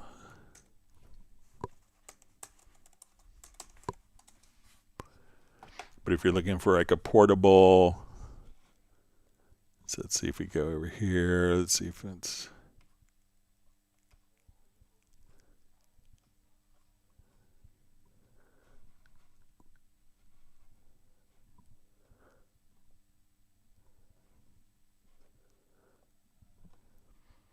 So you can see Cubase, so you can run it on Android, Chromebook, or iOS. Let's see if there's system requirements.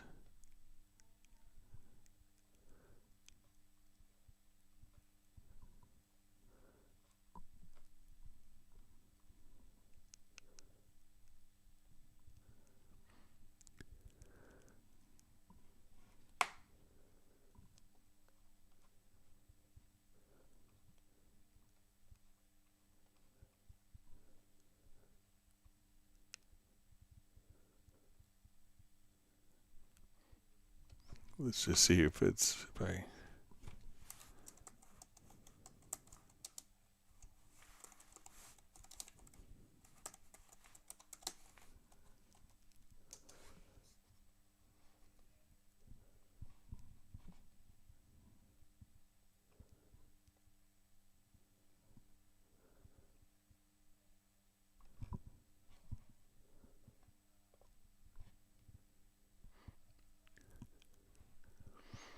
So it looks like iOS 15 or iPad OS 15, Android 8.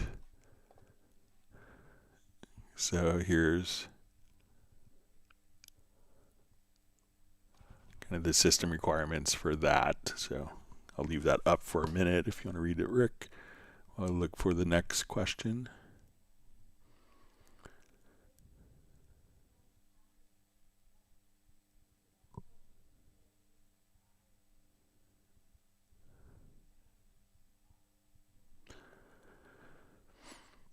And I see while we're kind of here, it says, speaking of audio performance, any ideas for a laptop to run Cubase? So different laptops, they're always, so let's say we'll do our Cubase.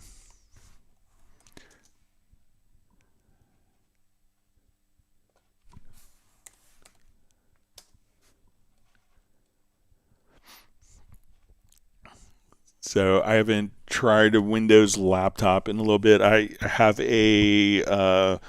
like what I have next to me while I was checking the Groove Agent earlier on is a Snapdragon laptop, and that seems to work really well. I have just it's a Lenovo Yoga laptop that I've got to have a Snapdragon processor, so that is working really well. But any of the more advanced Intel and AMD, and if you get as much RAM, as much hard disk space as you can. I know it's expensive now with kind of the current pricing, but that could give you a lot of longevity and make your laptop investment last much longer with more RAM.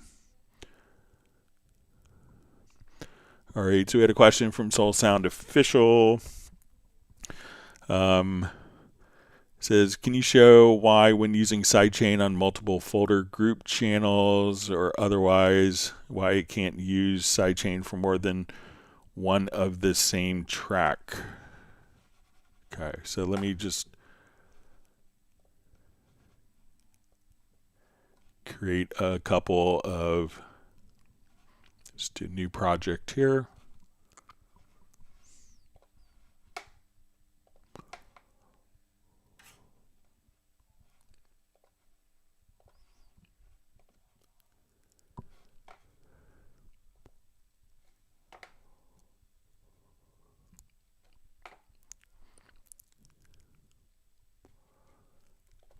me just copy over some files here quickly.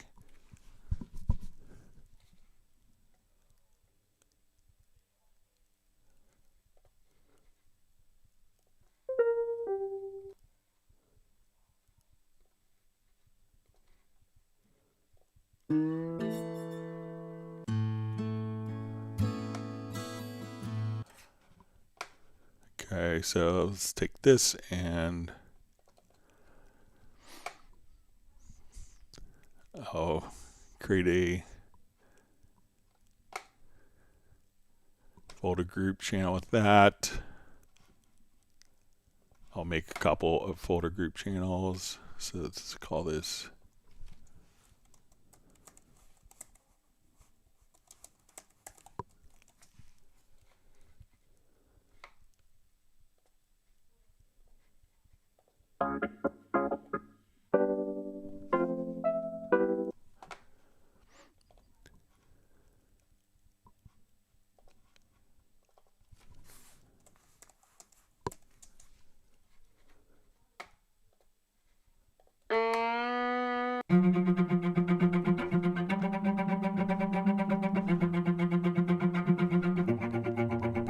Alright, so let's do the same here.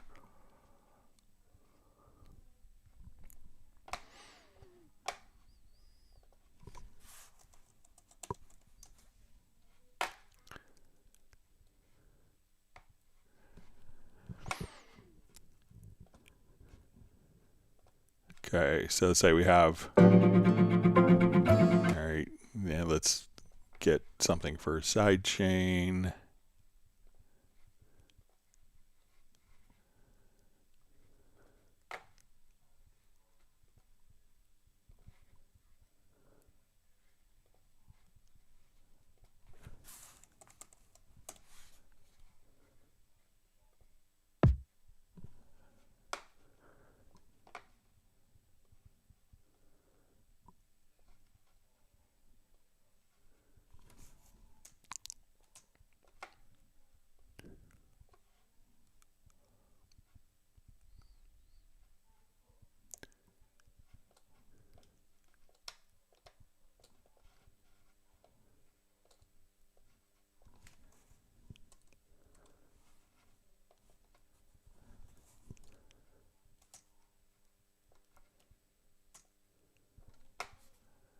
Okay, so let's say we have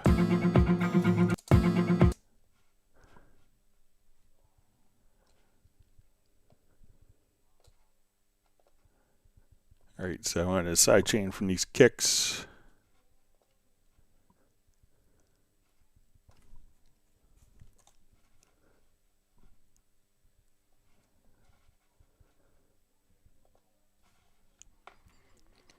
Okay, so let's say I want to take the acoustic guitar.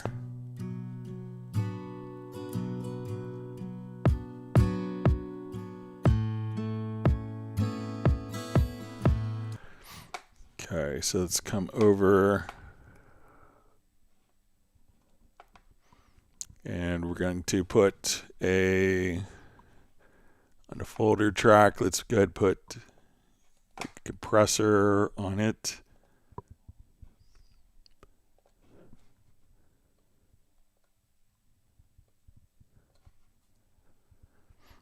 Okay, and I want to take this same compressor and apply it.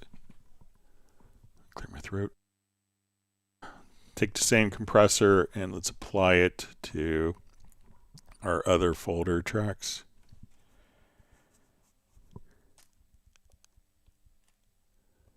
Make sure we have the same settings. All right, we do. Okay, so what we want to do in this compressor is take our sidechain output, and we want this to come from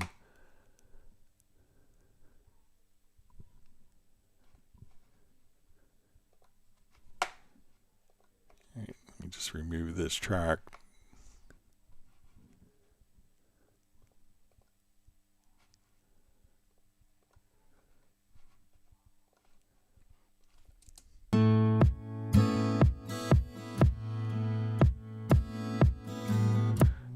make the release really long.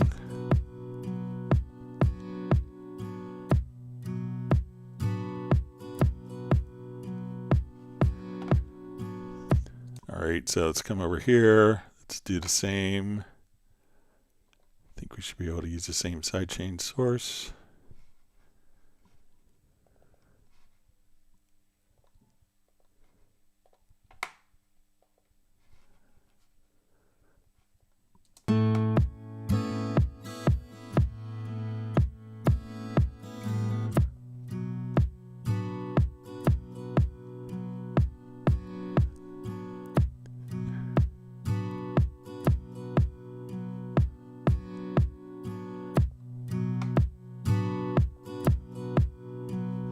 All right, and let's try the piano at the same time.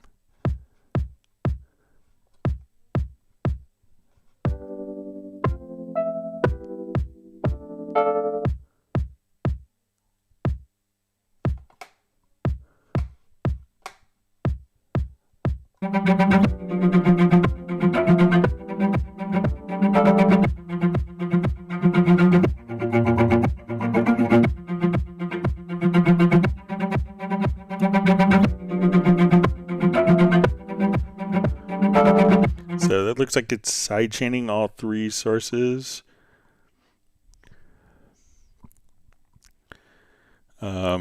So you could, so it looks like, let me just reread the question again.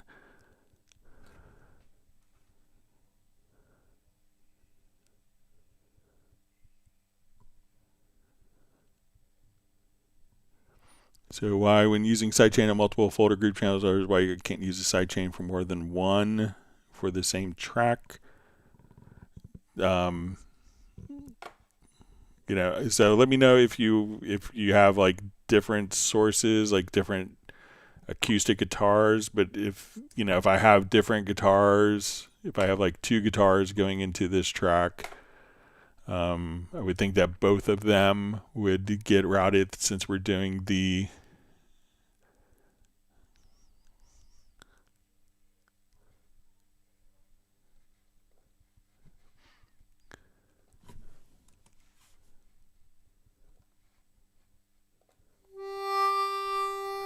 so say this is in my instrument track here.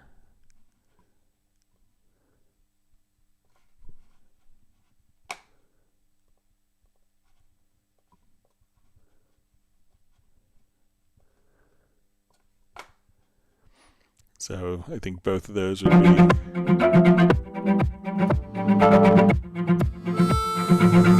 So let's move this into that track. So now if I come here, we'll just mute the piano.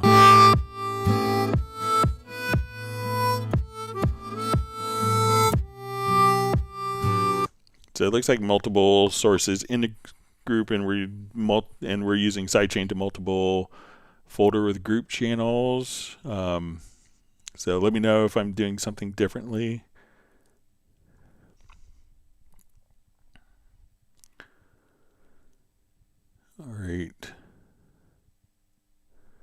All right, so we see Alex says he has a Cubase on an iPad 16 base model, and it's powerful enough for sketching and transferring over. Thanks for your insights and sharing that, Alex.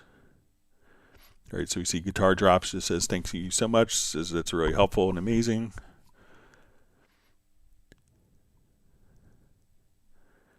All right, so we see from Batman Studio, Rick just asked, thanks, Greg. I would need the internal virtual instruments too, like Hallian 7, so not sure. Yeah, so you'll get some instruments with Cubase, so you get like a Hallian Sonic. There are other instruments that are available as well, so like Retrolog, but you do get instruments and a Hallian Sonic to kind of start with. So. All right, so we see Greg R4C says 40 degrees here, so he's turning off his computer because it's already hot enough. All right, we see Martin Bergner Guitars is a question. Maybe we'll see it come in. All right, so Michael Team says it's probably 43 degrees Celsius at Bryan's house in Yuma, Arizona. It's about 110 degrees Fahrenheit. That gets hot. I was in Los Angeles once when it was 121 and probably was hotter, but the official thermometer at the airport broke. That was a hot day. All right.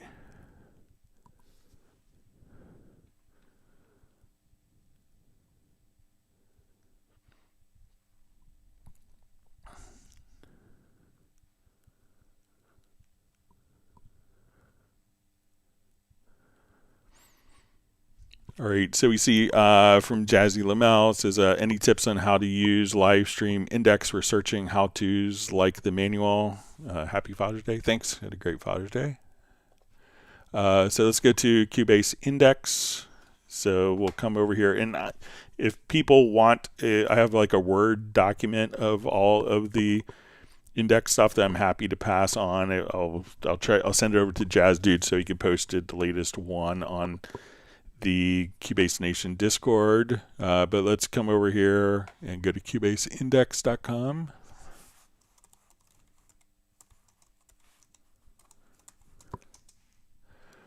All right, so let's come over here. So that's a lot of years, huh? So let's come over here to 2025, and I think if we just hit Command or Control F, and let's say, oh, I'm looking for VCA.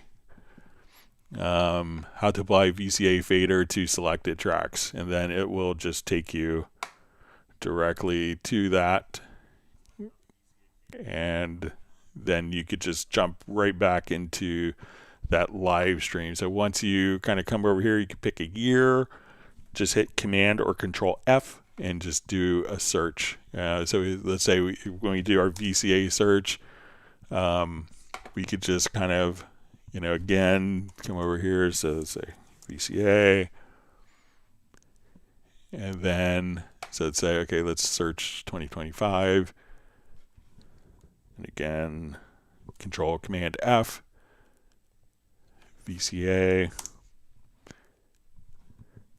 And then I think you could just come over here and go to the next one, how to apply VCA fader to selected tracks. Can a track be controlled by more than one VCA at a time? And then once you're here, just go directly to the link. And again, I will try to send it over the latest one. I'll get tonight's in, and I'll send it over to Jazz Dude so you could have the latest one as like a PDF file that could be, or Word file, whatever format is convenient. If people want to let me know, then you could download that link as well with the actual file, or just search on cubaseindex.com.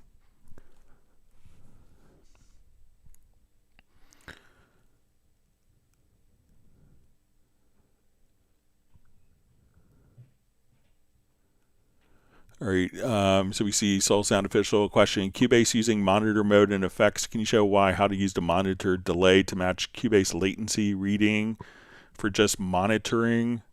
So, if it's for monitoring, sometimes if you're using, delay, if you want to monitor the effects, there isn't a way, a lot of the effects will have zero latency, and you're just monitoring and going through the buffer size, so if it's like, 8 milliseconds, that could be your latency, and that's what you're monitoring off of. When you start adding effects, like some effects will will incur latency. We could think of those effects as kind of having almost like a latency, like the tax for using plugins that have look-ahead functions that could be more sophisticated is their processing time, their latency may be higher. So there's no real way of fixing that. It's just physics of sound going in, getting processed. So there isn't a way to automatically do that. You can, come over to Cubase and choose to enable direct monitoring. So if you go to your studio setup and we select the audio interface, we can put direct monitoring on, and direct monitoring will pass this signal from the input directly to the output. So you don't hear the effects, it's just a hardware input going to the output, and that's what you're monitoring. Now, some audio interfaces, like the Yamaha interfaces, will incorporate DSP. So if I go to record audio and we have direct monitoring turned on, we could actually have effects that are powered by onboard DSP.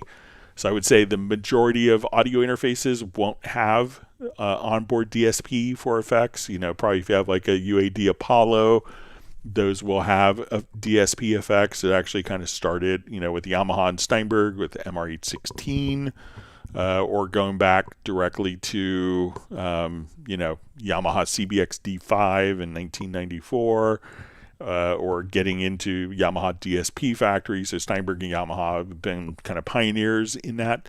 But, most of the time when you're using software effects, there isn't like a switch to monitor the effect in real time, because it just has to go through the signal path, and it's just kind of a physics aspect at that point.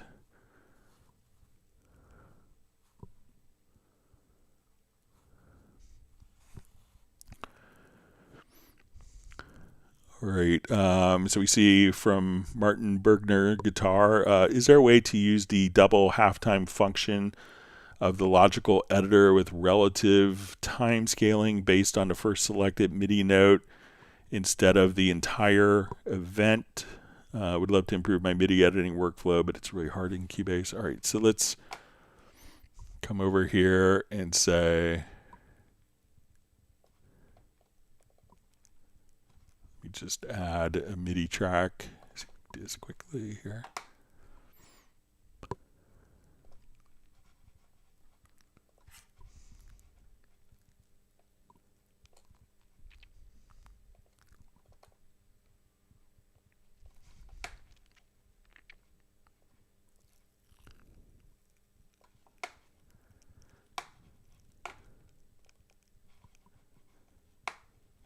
So let me just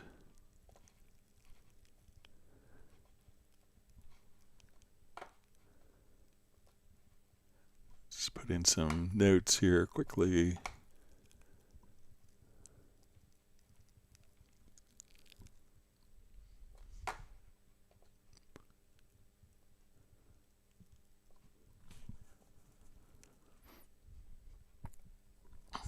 All right, so let's say we have our MIDI notes here, and let me just make sure if I'm understanding. So let's look at these in our key editor.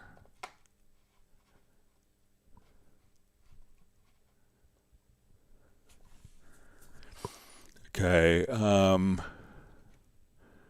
so is there a way to use double halftime function of the logical editor with relative time scaling based on the first selected MIDI note instead of the entire event?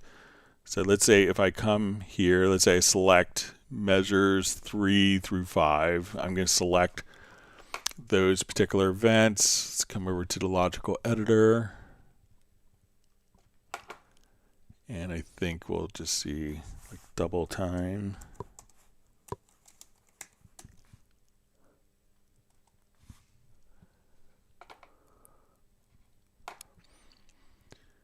Okay, so let's say if I come over here, let's try double tempo.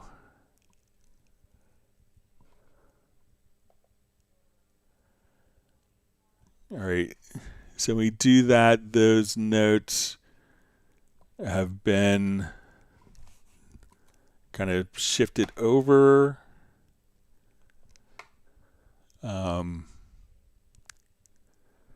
So like when we take that range, we could take, let's say I'm going to select,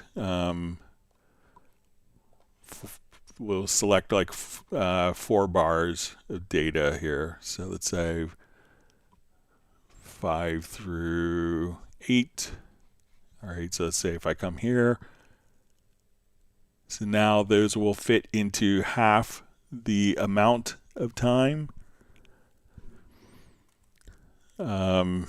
And but let's say if we don't want to adjust the position, let's see if I just come here and we do this. So I'm not sure when you say like keeping the relative time scaling. So let's say if I adjust the position here to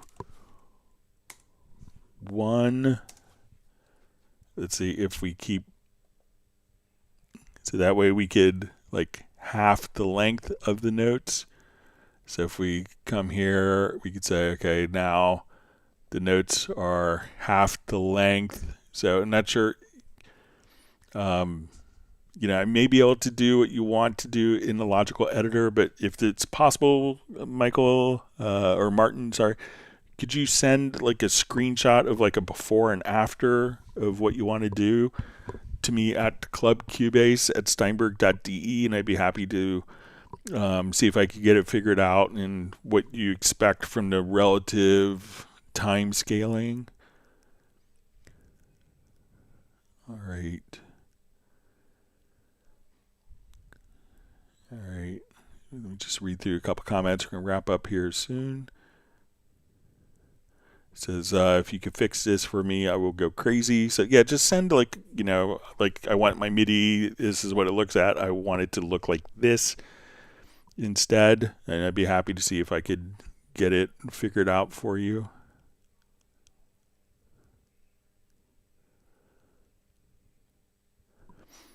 Yeah, we see Jazz Dude says, what about using the new pattern editor and using the Euclidean divisions? That might be okay if you start with the pattern editor, but since we can't take a MIDI part and convert it into the pattern editor. But Martin, again, send it to me at clubcubase@steinberg.de, and I...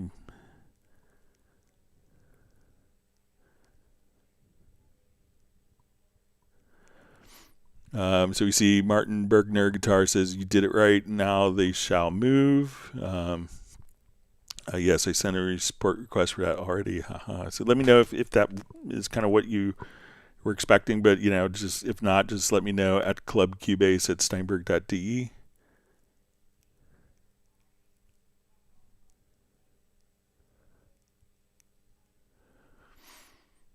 All right, so we see TrackQuest Music says, hey G, I found exporting stems dry and effects, but I want to keep the group send and master chain is easy. Just mute the effects section when exporting multiple mode and select what to export. Cool, thank you. Yeah, and you could also probably create a logical editor saying, tracks that are in these groups to turn off sends or disable sends on particular tracks as well if you wanted to set that up.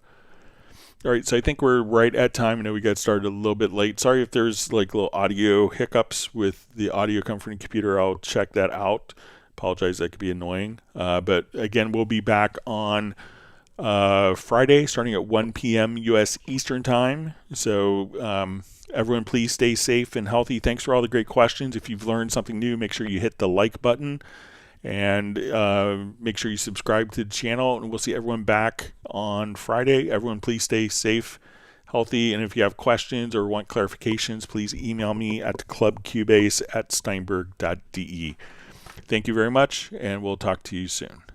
Bye.